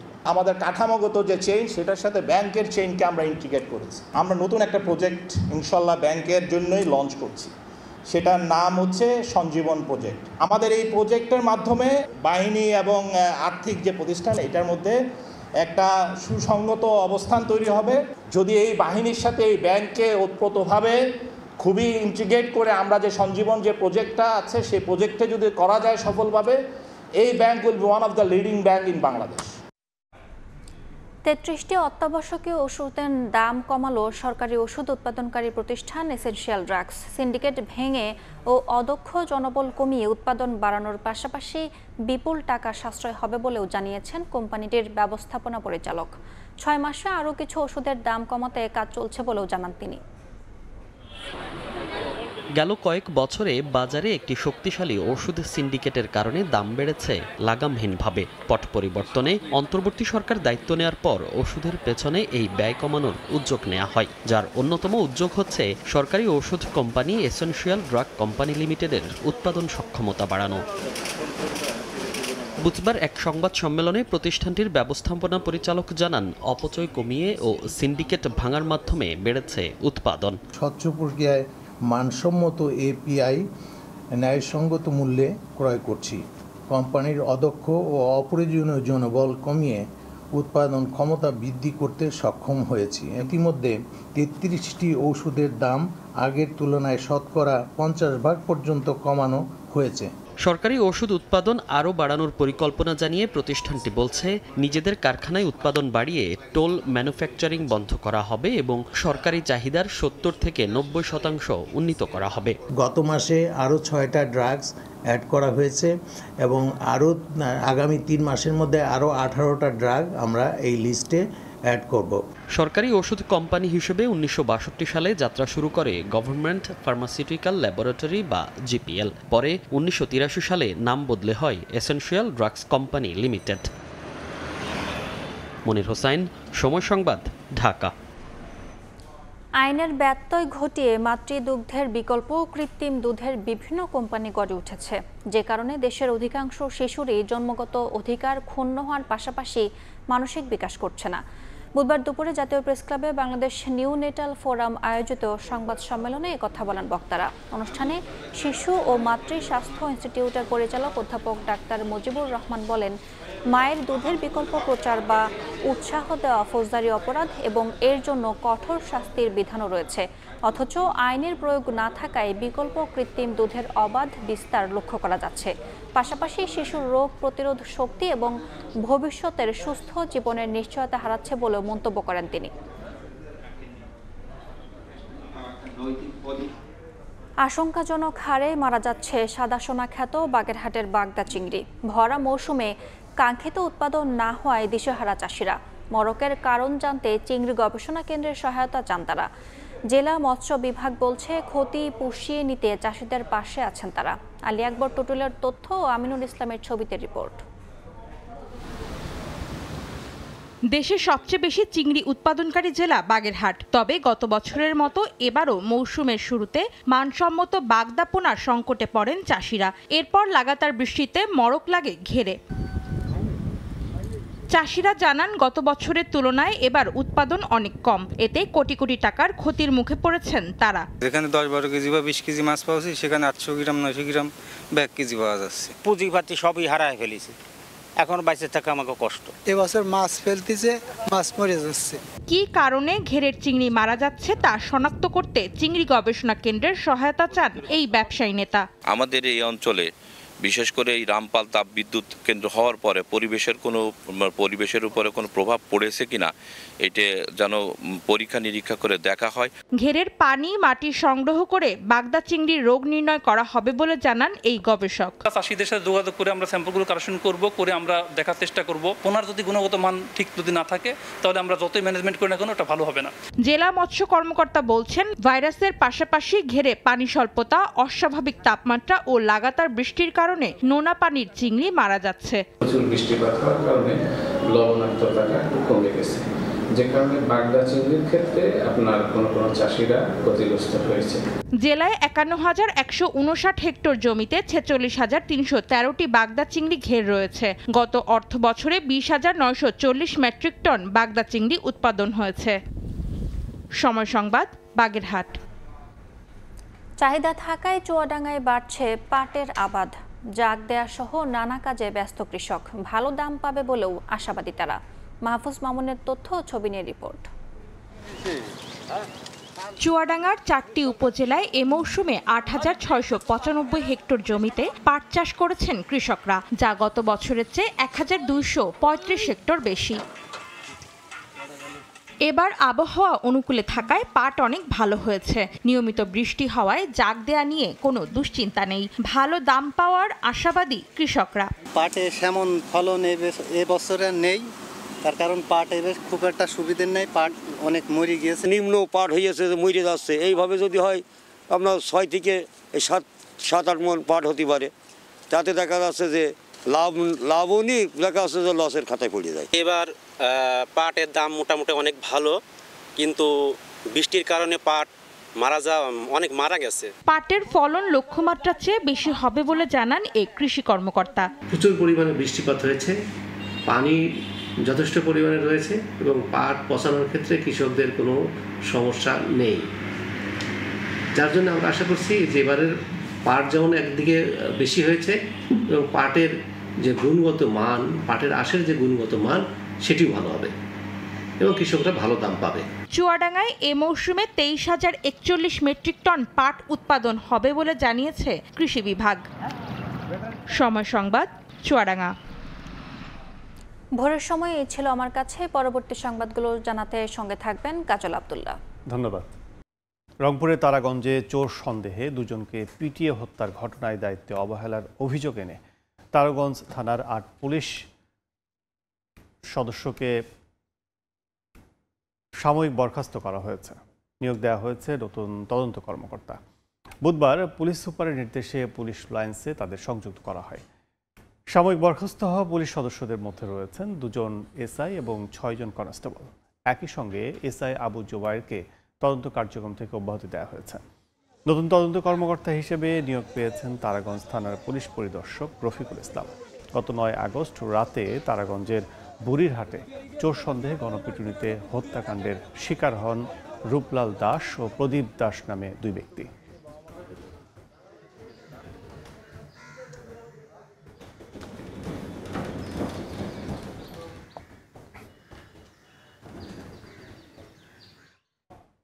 চুয়াডাঙ্গায় মাদক মামলায় এক নারীর যাবজ্জীবন কারাদণ্ড দিয়েছেন আদালত। বুধবার দুপুরে অতিরিক্ত জেলা ও দায়রা জজ আদালতের বিচারক মোহাম্মদ আল আমিন মাতুব্বর এ আদেশ দেন। মামলা বিবরণীতে জানা যায় 2016 সালের 9 নভেম্বর সকালে সদরের আকন্দবাড়িয়া গ্রামের ফার্ম পাড়ায় অভিযান চালায় মাদকদ্রব্য নিয়ন্ত্রণ অধিদপ্তর। সে সময় ওই এলাকার রবিউল ইসলামের স্ত্রী রশিদা খাতুনকে 47 বোতল ভারতীয় ফেন্সিডিল সহ আটক করা হয়। এই ঘটনায় রশিদা খাতুন ও তার মেয়ে সহ দুজনের বিরুদ্ধে মামলা করা হয়। এরপর দীর্ঘ বিচারিক প্রক্রিয়া শেষে আদালত এ রায় দিলেন।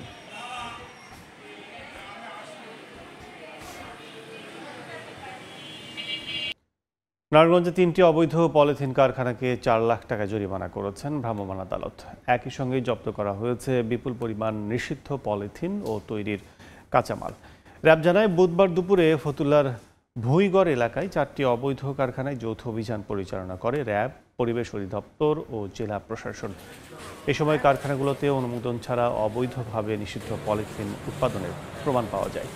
পরে সোহাগ পলিথিন কারখানাকে 1 লাখ টাকা, আল মদিনা কারখানাকে 2 লাখ টাকা এবং আব্বাসিয়া পলিমার কারখানাকে 1 লাখ টাকা জরিমানা করা হয়। জব্দ করা হয়েছে প্রায় 17 টন নিষিদ্ধ পলিথিন ও প্লাস্টিক দানা সহ তৈরির কাঁচামাল।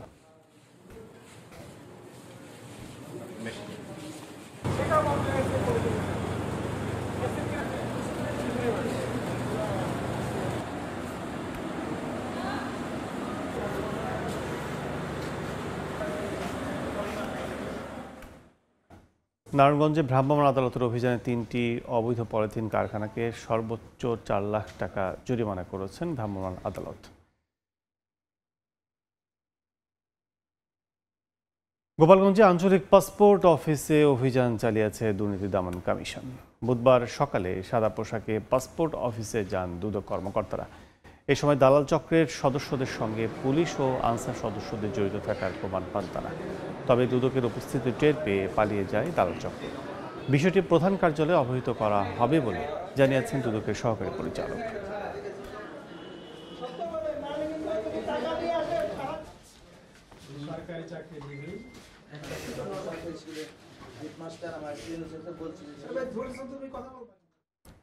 ময়মনসিংহ নগরীতে অনুমোদনহীন বেসরকারি হাসপাতাল, ক্লিনিক ও ডায়াগনস্টিক সেন্টারের ছড়াছড়ি। নিয়ম বহির্ভূতভাবে চিকিৎসা দেওয়ার অভিযোগে 8টি প্রতিষ্ঠানকে জরিমানা করল র্যাব। একই সঙ্গে ক্লিনিক মালিক ও দালাল সহ 8 জনকে গ্রেফতারের পর বিভিন্ন মেয়াদে কারাদণ্ড দেওয়া হয়। নগরীর ব্রাহ্মপল্লী এলাকায় নির্বাহী ম্যাজিস্ট্রেট কাজী তামজিদ আহমেদের নেতৃত্বে অভিযান চালায়। এ সময় 8টি বেসরকারি হাসপাতালকে 7,10,000 টাকা জরিমানা করা হয়। পাশাপাশি হাসপাতালগুলো বন্ধ রাখার নির্দেশ দেওয়া হয়।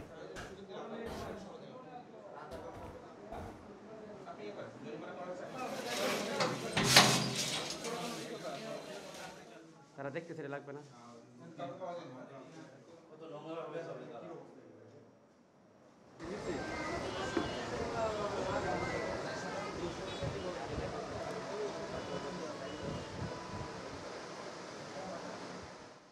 সারাদিনব্যাপী অভিযান করেছি। এখানে মোট আমরা এ পর্যন্ত 8 জনকে আমরা জেল দিয়েছি বিভিন্ন মেয়াদে।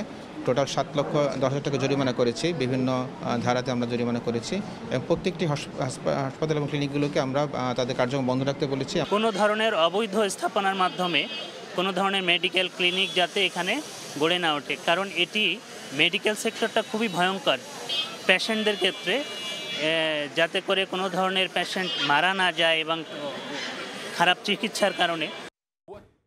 গাজায় সাংবাদিক হত্যার প্রতিবাদে বিশ্বজুড়ে বইছে নিন্দার ঝড়। ক্ষোভে ফুঁসছে বিভিন্ন দেশ। আল জাজিরার সাংবাদিক আনাস আল শরীফ সহ নিহত সকল সাংবাদিকের স্মরণে প্রতিবাদ মিছিল, সমাবেশ ও র্যালি হয়েছে ইসরায়েল, যুক্তরাজ্য সহ বিভিন্ন দেশে। সাংবাদিকদের সুরক্ষা ও মানবাধিকার নিশ্চিতের পাশাপাশি অবিলম্বে গাজায় যুদ্ধ বন্ধের আহ্বান জানান আন্দোলনকারীরা। গাজায় সংবাদকর্মীদের ওপর ইসরায়েলি হামলায় প্রতিবাদে ঝড় উঠেছে ইসরায়েলেই। আল জাজিরার সাংবাদিক আনাস আল শরীফ সহ নিহত সাংবাদিকদের স্মরণে বুধবার তেল আবিবের রাজপথে সমাবেশ ও প্রতিবাদ মিছিল করেছে শত শত ইসরায়েলি সাংবাদিক। অবিলম্বে যুদ্ধ বন্ধের দাবি জানান তারা। সেই সঙ্গে সংবাদকর্মীদের নিরাপত্তা নিশ্চিতের দাবিও জানান আন্দোলনকারীরা। একই দিন গাজায় সাংবাদিক হত্যার প্রতিবাদে বিক্ষোভ হয়েছে যুক্তরাজ্যেও। নিহত সাংবাদিকদের স্মরণে মোমবাতি প্রজ্বলন ও প্রতিবাদ মিছিল করেছে ব্রিটিশ জাতীয় সাংবাদিক ইউনিয়ন। লন্ডনের ডাউনিং স্ট্রিটে সমবেত হয়ে সংবাদ মাধ্যমের স্বাধীনতা নিশ্চিতে আন্তর্জাতিক সম্প্রদায়ের হস্তক্ষেপ কামনা করেন তারা। সেই সঙ্গে যুদ্ধ বন্ধ এবং গাজাবাসীর কাছে মানবিক সহায়তা পৌঁছাতে যথাযথ পদক্ষেপ নেওয়ারও আহ্বান জানান তারা। আল জাজিরা মিডিয়া নেটওয়ার্কের আয়োজনে সমাবেশ হয়েছে মেক্সিকোতেও। নিহত সাংবাদিকদের স্মরণে ফুলেল শ্রদ্ধা জানানো হয়। গাজায় চলমান আগ্রাসনের খবর বিশ্ববাসীর সামনে তুলে ধরা থেকে বিরত রাখতেই সাংবাদিক হত্যার মাধ্যমে গণমাধ্যমের কণ্ঠরোধের অপচেষ্টা চালানো হচ্ছে বলেও অভিযোগ করেন সমাবেশে অংশগ্রহণকারীরা।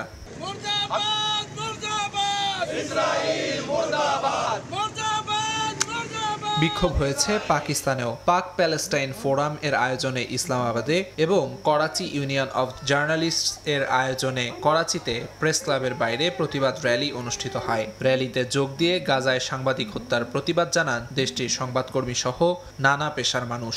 আন্তর্জাতিক সম্প্রদায়কে সতর্ক করেন বিক্ষোভকারীরা। সেই সঙ্গে সাংবাদিকদের সুরক্ষা ও মানবাধিকার রক্ষার আহ্বান জানান তারা।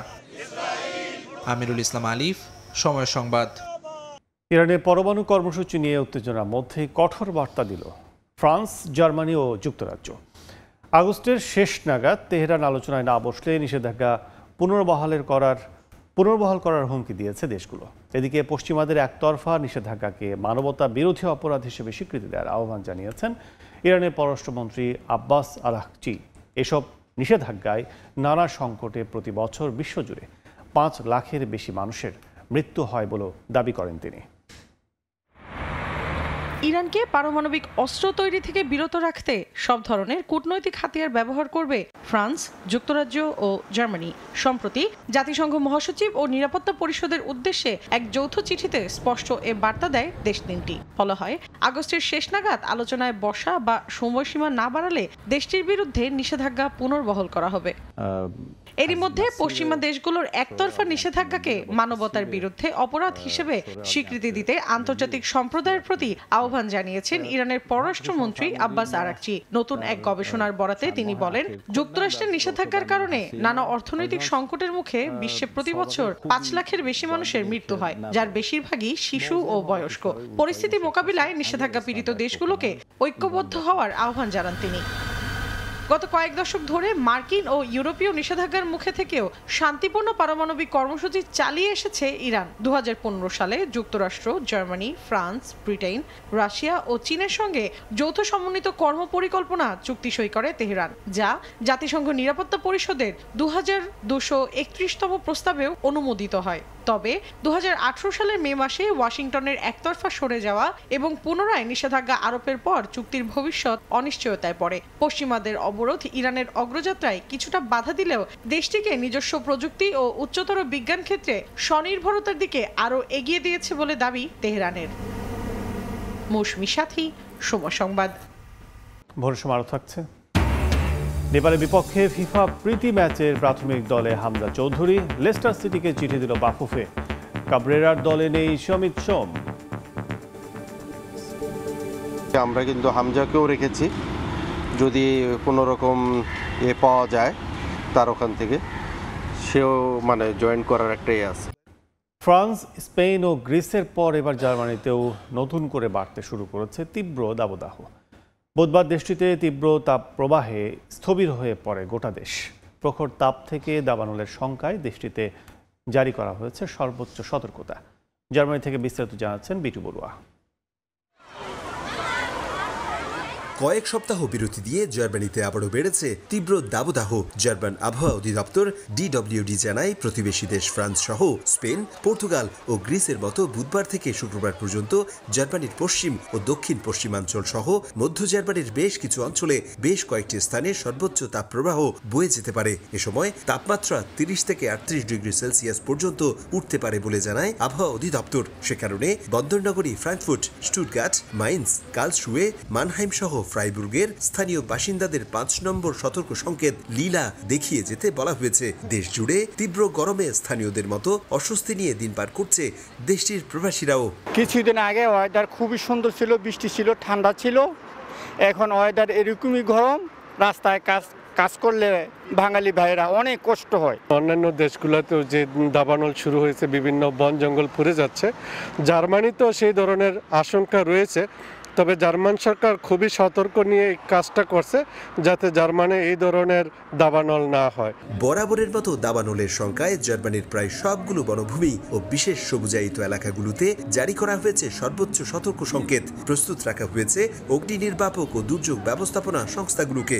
গরমের তীব্রতা থেকে বাঁচতে শিশু ও প্রবীণদের গাছের ছায়ায় অবস্থানের পাশাপাশি লেকের পানিতে শরীর ডুবিয়ে রাখার পরামর্শ দেওয়া হয়েছে। সেই সঙ্গে চিড়িয়াখানা সহ বনাঞ্চলে বন্যপ্রাণীদের যত্ন নেয়ারও আহ্বান জার্মান প্রশাসনের। এদিকে দিনের বেলা প্রচন্ড গরম আর রাতে তাপমাত্রা অর্ধেকে নেমে আসায় ঘুমের ব্যাঘাত সহ জ্বর, সর্দি, কাশির মতো ঠান্ডাজনিত নানা রোগে আক্রান্ত হচ্ছেন সাধারণ মানুষ। প্রায় 13 থেকে 14 ডিগ্রি তাপমাত্রা উঠানামা করে, মানে রাতে একটু ঠান্ডা পড়ে আর দিনের বেলা প্রচণ্ড গরম থাকে। তো এই গরম থেকে আসলে সবার একটু বেঁচে থাকতে হয়, কারণ এটার জন্য আসলে অনেকে সিক হয়ে যায়, অনেকে জ্বর আসে, সর্দি লেগে যায় সামারের মধ্যেও। আর অবশ্যই যে সান প্রোটেকশনের জন্য আসলে আমাদের সতর্ক থাকা লাগে। প্রচন্ড গরমে জার্মানির বেশিরভাগ প্রাথমিক ও মাধ্যমিক শিক্ষা প্রতিষ্ঠানে গ্রীষ্মের ছুটি দেওয়া হয়েছে। এতে কিছুটা স্বস্তিতে অভিভাবকেরা। তীব্র দাবদাহে পুড়ছে ফ্রান্স, স্পেন, গ্রিস সহ ইউরোপের বেশ কয়েকটি দেশ। আগুনের লেলিহান শিখায় বিরান হয়ে যাচ্ছে বনভূমি, পুড়ে যাচ্ছে ঘরবাড়ি। তারই রেশ ছড়িয়ে পড়েছে জার্মানিতেও। 35 ডিগ্রি সেলসিয়াসের উপরে জার্মানির জন্য আসলেই বিপদ বলছেন এদেশের পরিবেশ বিজ্ঞানীরা। জার্মানি থেকে বিটু বড়ুয়া, সময় সংবাদ। ধুলো ময়লা থেকে অভিনব পদ্ধতিতে জুতা তৈরি করেছেন লন্ডনের এক তরুণ। বর্জ্যকে পরিবেশ বান্ধব সম্পদ হিসেবে গড়ে তোলার চিন্তা থেকেই নিয়েছেন এমন উদ্যোগ। বর্জ্যকে সম্পদ বানানোর এক নতুন দিগন্ত খুলে দেবে বলে মনে করেন এই তরুণ। 21 বছর বয়সী রাহাত রাই স্নাতক শেষ করেছেন লন্ডনের রেভেন্সবর্ন বিশ্ববিদ্যালয় থেকে। ডিজাইনিংয়ে পড়াশোনা করা এই তরুণ এমন এক ধরনের জুতার মডেল দাঁড় করিয়েছেন যা তৈরি হয় গৃহস্থলীর ধুলো ময়লা থেকে।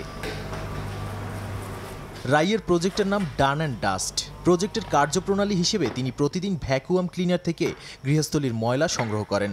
বাছাই করা হয় ময়লার বড় এবং অপ্রয়োজনীয় অংশগুলোকে। এরপর সেগুলোকে প্রক্রিয়াজাত করে বানানো হয় জুতা তৈরির চুল সহ বিভিন্ন ধরনের ময়লা সংগ্রহ করেন তিনি। মানুষ প্রতিদিন তাদের বাড়িঘর পরিষ্কার করে। ভ্যাকুয়াম মেশিন থেকে তারা এসব ময়লা সংগ্রহ করতে পারে। বাছাই শেষে এসব ধুলা ময়লা কাপড়ের মতো করে চ্যাপ্টা করা হয়। এরপর ব্যাকটেরিয়া ও অন্যান্য জীবাণু দূর করতে এসব ময়লা কাগজে মুড়িয়ে গরম করা হয়। সেলাই দিয়ে বানানো হয় মজবুত ফেব্রিক্স, যা দিয়ে তৈরি হয় জুতা। রাই জানান তার বানানো জুতা দৈনন্দিন ব্যবহারের উপযুক্ত না হলেও বর্জ্যকে সম্পদ বানানোর এক নতুন দিগন্ত খুলে দেবে। ধুলো থেকে তৈরি ফেব্রিক্স ব্যবহার করা যাবে প্যাকেজিং ও আসবাবপত্রেও। এই চিন্তা সামনে রেখে রাই পরিকল্পনা করছেন পরিচ্ছন্নতা কোম্পানির সঙ্গে সম্মিলিতভাবে কাজ করার। নাদিম মারজান, সময় সংবাদ। আবারও দেশের খবর। মুন্সিগঞ্জের দিঘির পাড় বাজারে পদ্মা ভাঙনে আতঙ্কগ্রস্ত ব্যবসায়ীরা। নতুন করে জিও ব্যাগ দেয়া শুরু হলো, তীব্র স্রোতে বিলীন হচ্ছে জনপদ। এই বিষয়ে বিস্তারিত জানাতে সেখানে আছেন রিপোর্টার নাসিরউদ্দিন উজ্জ্বল। সরাসরি যাচ্ছি তার কাছে। 200 বছরের প্রাচীন যে বাজার, সেটি যে পদ্মার থাবায় এখন ক্ষত বিক্ষত, সেই এলাকায় কিন্তু আজও ভাঙনের প্রবণতা লক্ষ্য করা যাচ্ছে। এবং এখানে যে গেলকাল তাৎক্ষণিক যে জিও ব্যাগ ফেলা হয়েছে এবং সেই জিও ব্যাগ ফেলার পরে কিন্তু ভাঙন দুই পারেই চলছে। এই যে আপনারা দেখছেন বাজারের বিপরীত প্রান্তে কিন্তু আরেকটি জনপদ রয়েছে, সেটাকে কান্দারবাড়ি বলা হয়। সেই কান্দারবাড়ি এলাকায় কিন্তু 4-5টি দোকান এবং পাশের বেশ কিছু বিস্তীর্ণ এলাকা বিলীন হয়ে গিয়েছে এবং দুপাশেই যে ভাঙনের প্রবণতা রয়েছে, তারা বলছেন যে এই যে 525 কোটি টাকার যে প্রকল্প, এই 500 কোটি টাকার এই প্রকল্প ঘিরে যেরকম ব্যবস্থা নেওয়া উচিত ছিল পানি উন্নয়ন বোর্ড কিন্তু যথাসময়ে সেটি না নেবার কারণে এই ভাঙন। একই সঙ্গে কিন্তু নদীর গতিপথ পরিবর্তন হয়ে যাচ্ছে। এখানে অভিযোগ রয়েছে যে রাতের আধারে বালু কাটা হচ্ছে এবং এই বালু কাটার কারণে কিন্তু এই গতিপথ পরিবর্তনের অভিযোগ করছেন স্থানীয়রা। এবং আগে যেখানে এই এলাকাটি ছিল প্রায় 10 কিলোমিটার দক্ষিণে, এই 90-র দশকের ভাঙনের পর একে একে কিন্তু এটি অনেকটা দূরে সরে এসছে এবং দূরে সরে আসার পরে মূল পদ্মা থেকে কিন্তু এটা একেবারে একটা খালের মতো ছিল, সেই নালাটা কিন্তু আস্তে আস্তে ভাঙতে এখন বড় নদীতে রূপান্তর হয়েছে। এবং এই যে এই অঞ্চলের সর্ববৃহৎ যে হাট, এই দিঘিরপাড় হাট কিন্তু শুক্রবার এবং সোমবারে হাজার হাজার মানুষের সম্মিলন ঘটে এবং এই প্রতি হাট ছাড়াও কিন্তু অনেক লোক এখানে আসেন। শুধু মুন্সিগঞ্জ নয়, পাশের শরীয়তপুর, চাঁদপুর অঞ্চল থেকেও কিন্তু উৎপাদিত কৃষি পণ্য নিয়ে এই হাটটিতে আসেন এবং এখানে সহস্রাধিক যে দোকানপাট রয়েছে, এখানে গরুর হাট রয়েছে, মাছের আড়ত রয়েছে।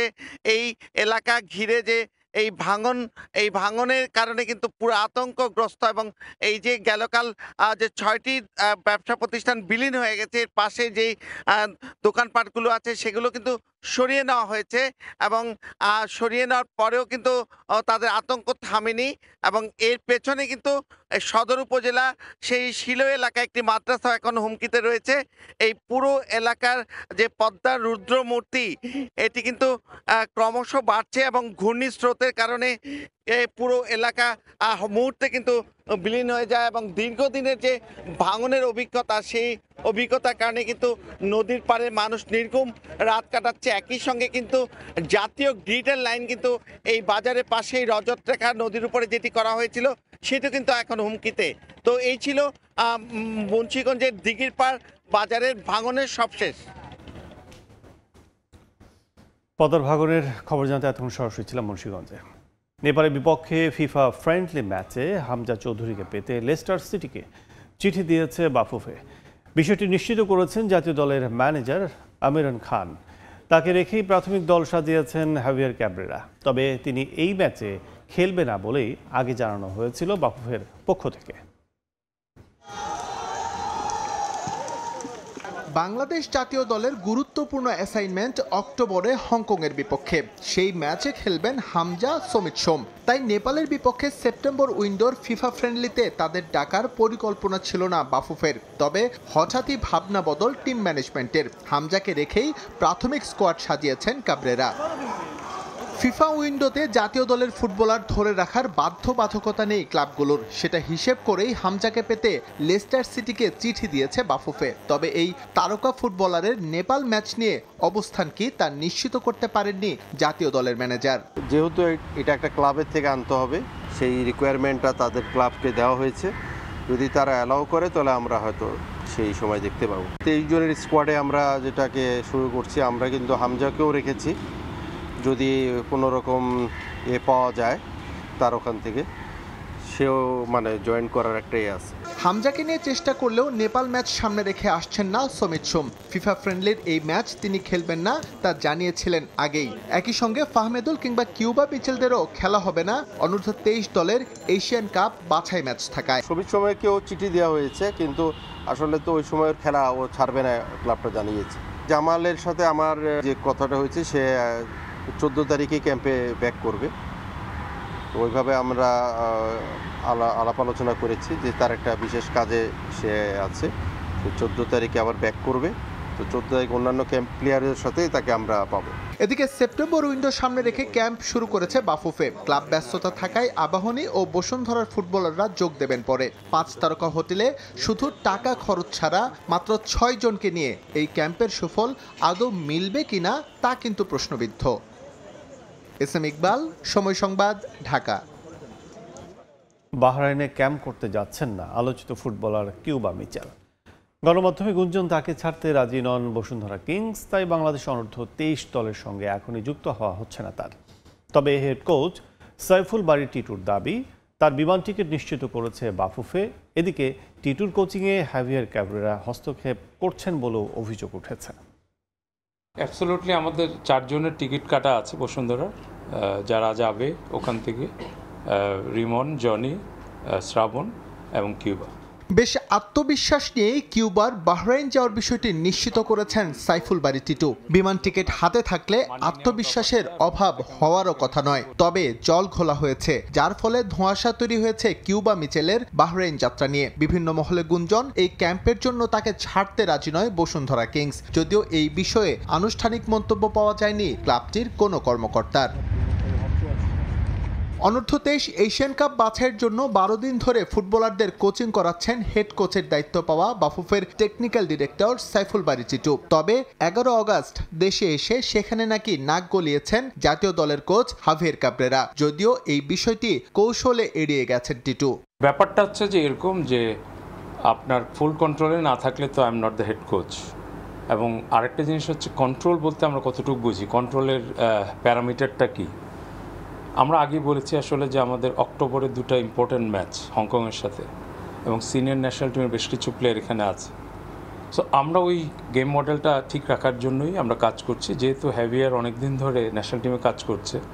সো তার গেম মডেলটা এখানে আসাটা এমন কোনো অবাক হওয়ার ব্যাপার না। টেকনিক্যাল ডিরেক্টর হাভিয়ার ক্যাবরেরার হস্তক্ষেপের বিষয়টি আড়াল করার চেষ্টা করলেও তা ঢাকতে পারেননি ক্যাম্পে ডাক পাওয়া ফুটবলার শাকিল আহাদ তপু। ভিডিও দেখে খেলার স্ট্রাকচারই নাকি বদলে দিয়েছেন এই স্প্যানিশ কোচ।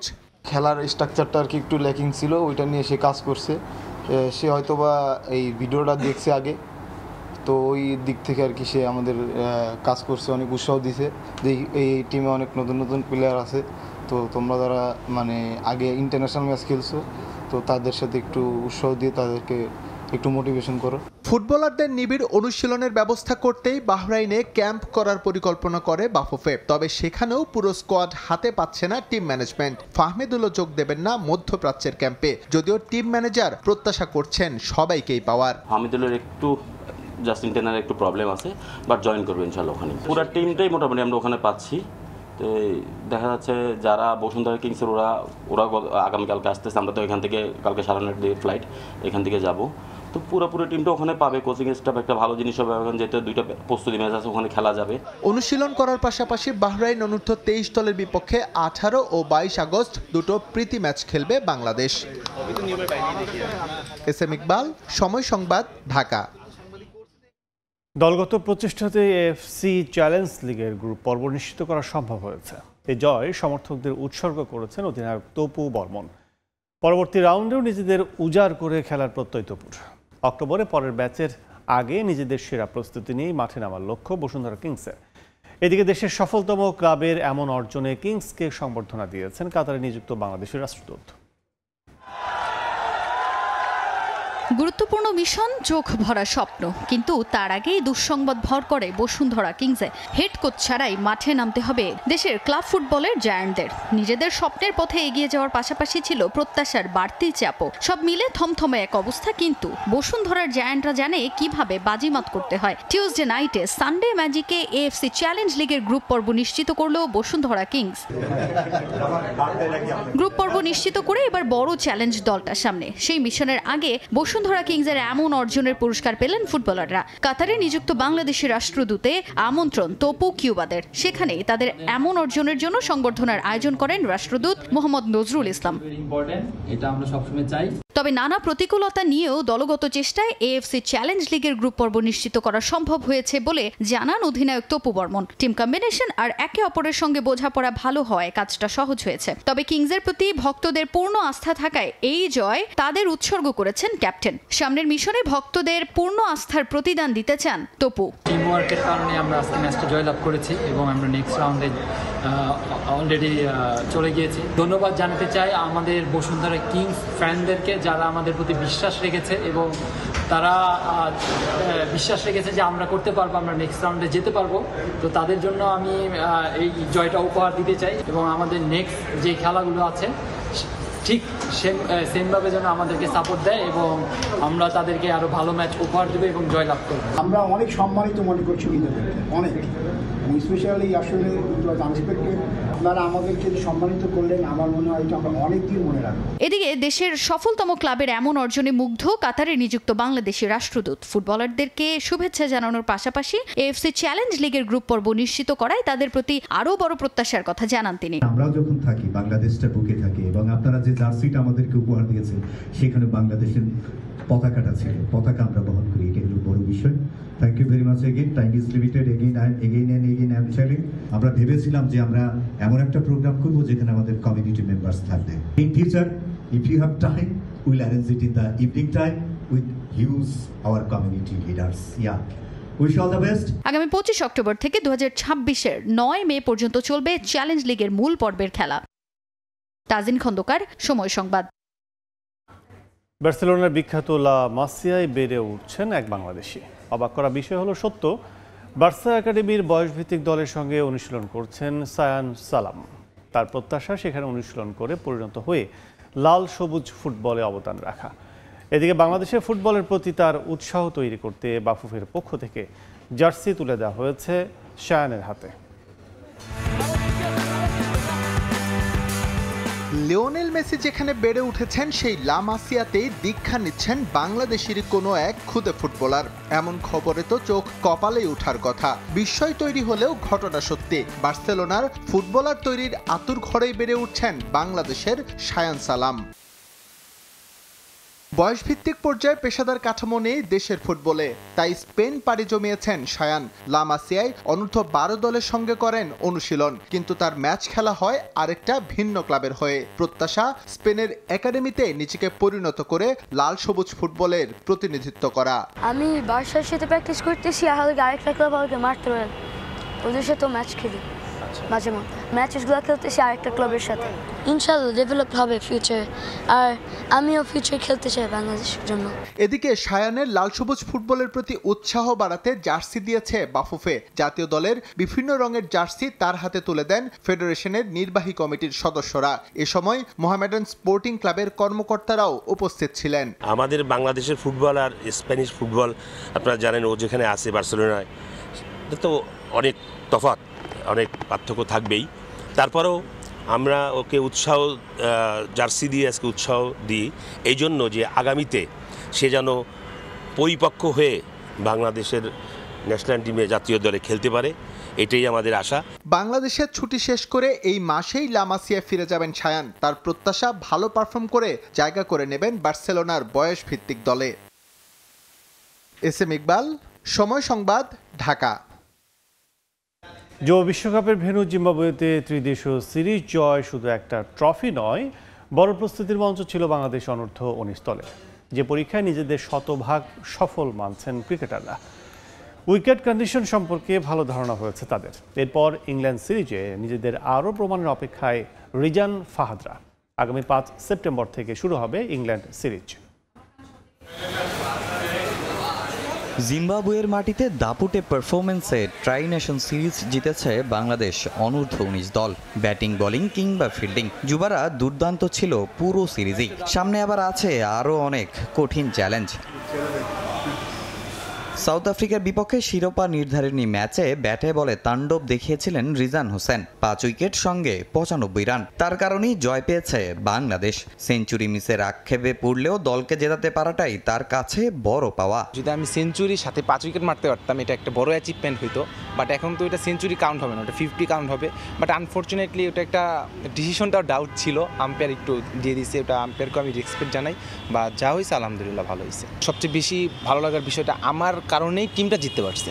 আগামী বছর জিম্বাবুয়ের মাটিতেই বসবে অনূর্ধ্ব 19 বিশ্বকাপের আসর। আয়োজক হিসেবে সঙ্গে থাকবে নামিবিয়া। কন্ডিশন বুঝতে তাই এই সিরিজে শুধু একটা ট্রফি নয়, ছিল বড় লড়াইয়ের আগে প্রস্তুতিরও মঞ্চ, যে পরীক্ষায় সফল টাইগার যুবারা। সাউথ আফ্রিকা কিন্তু একটা চ্যাম্পিয়ন টিম, অনেক ভালো একটা টিম, আমাদের সাথে অনেক ফাইট দিছে। আলহামদুলিল্লাহ ওয়ার্ল্ড কাপের প্রস্তুতি ভালো হচ্ছে, যেহেতু আমরা ট্রাই নেশন চ্যাম্পিয়ন হয়ে আসলাম, আবার জিম্বাবুয়ের মাটিতে আমরা চ্যাম্পিয়ন হয়ে আসলাম। ওয়ার্ল্ড কাপ কিন্তু জিম্বাবুয়েতে, এর জন্য আলহামদুলিল্লাহ ভালো প্রস্তুত হচ্ছে। এখানকার ওয়েদার বলেন, কন্ডিশন বলেন, আমাদের যেহেতু ওয়ার্ল্ড কাপ ওইখানে, তো আমরা ওইখানে যেয়ে ওইটা অ্যাডাপ্ট করার ট্রাই করছি। আমাদের দেশে নর্মালি ওই রকম বাউন্স থাকে না, যেগুলো বাইরের দেশে উইকেটে যেরকম বাউন্স থাকে আমাদের সাবকন্টিনেন্টালে ওই রকম বাউন্স থাকে না।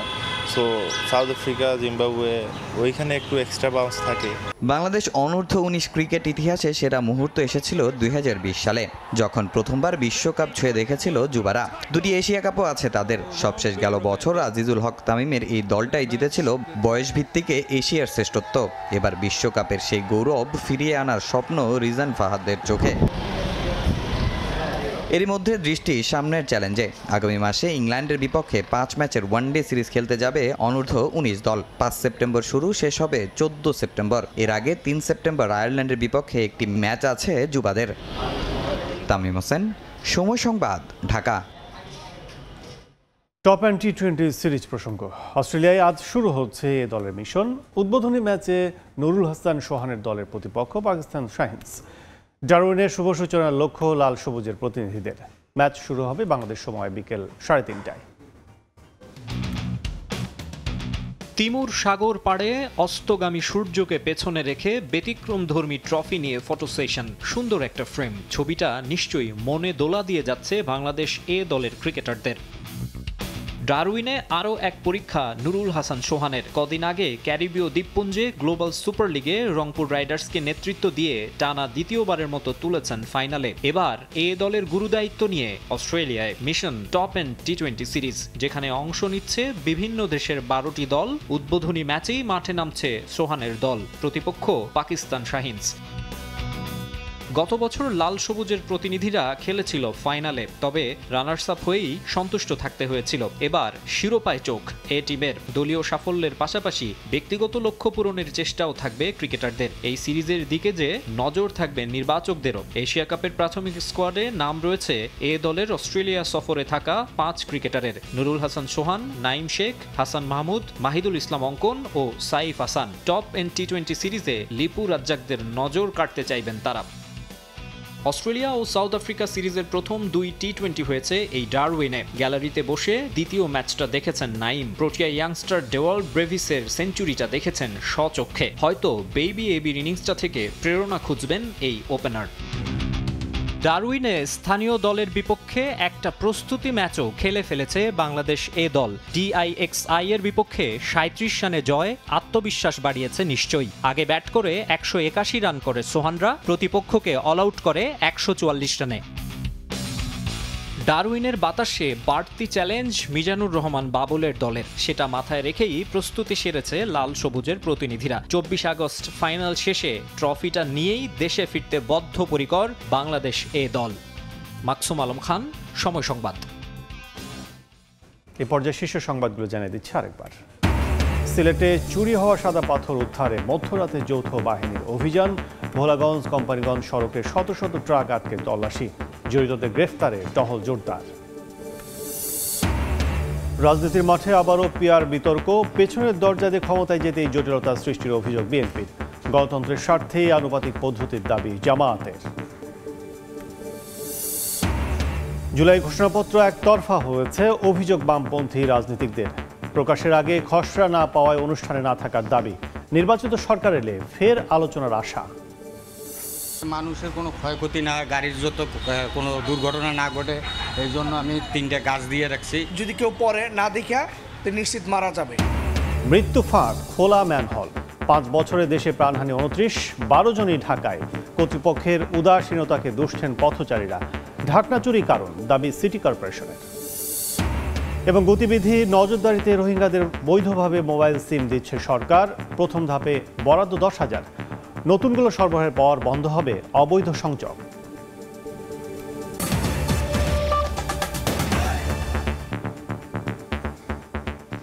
এই ছিল ভোরের সময়ে।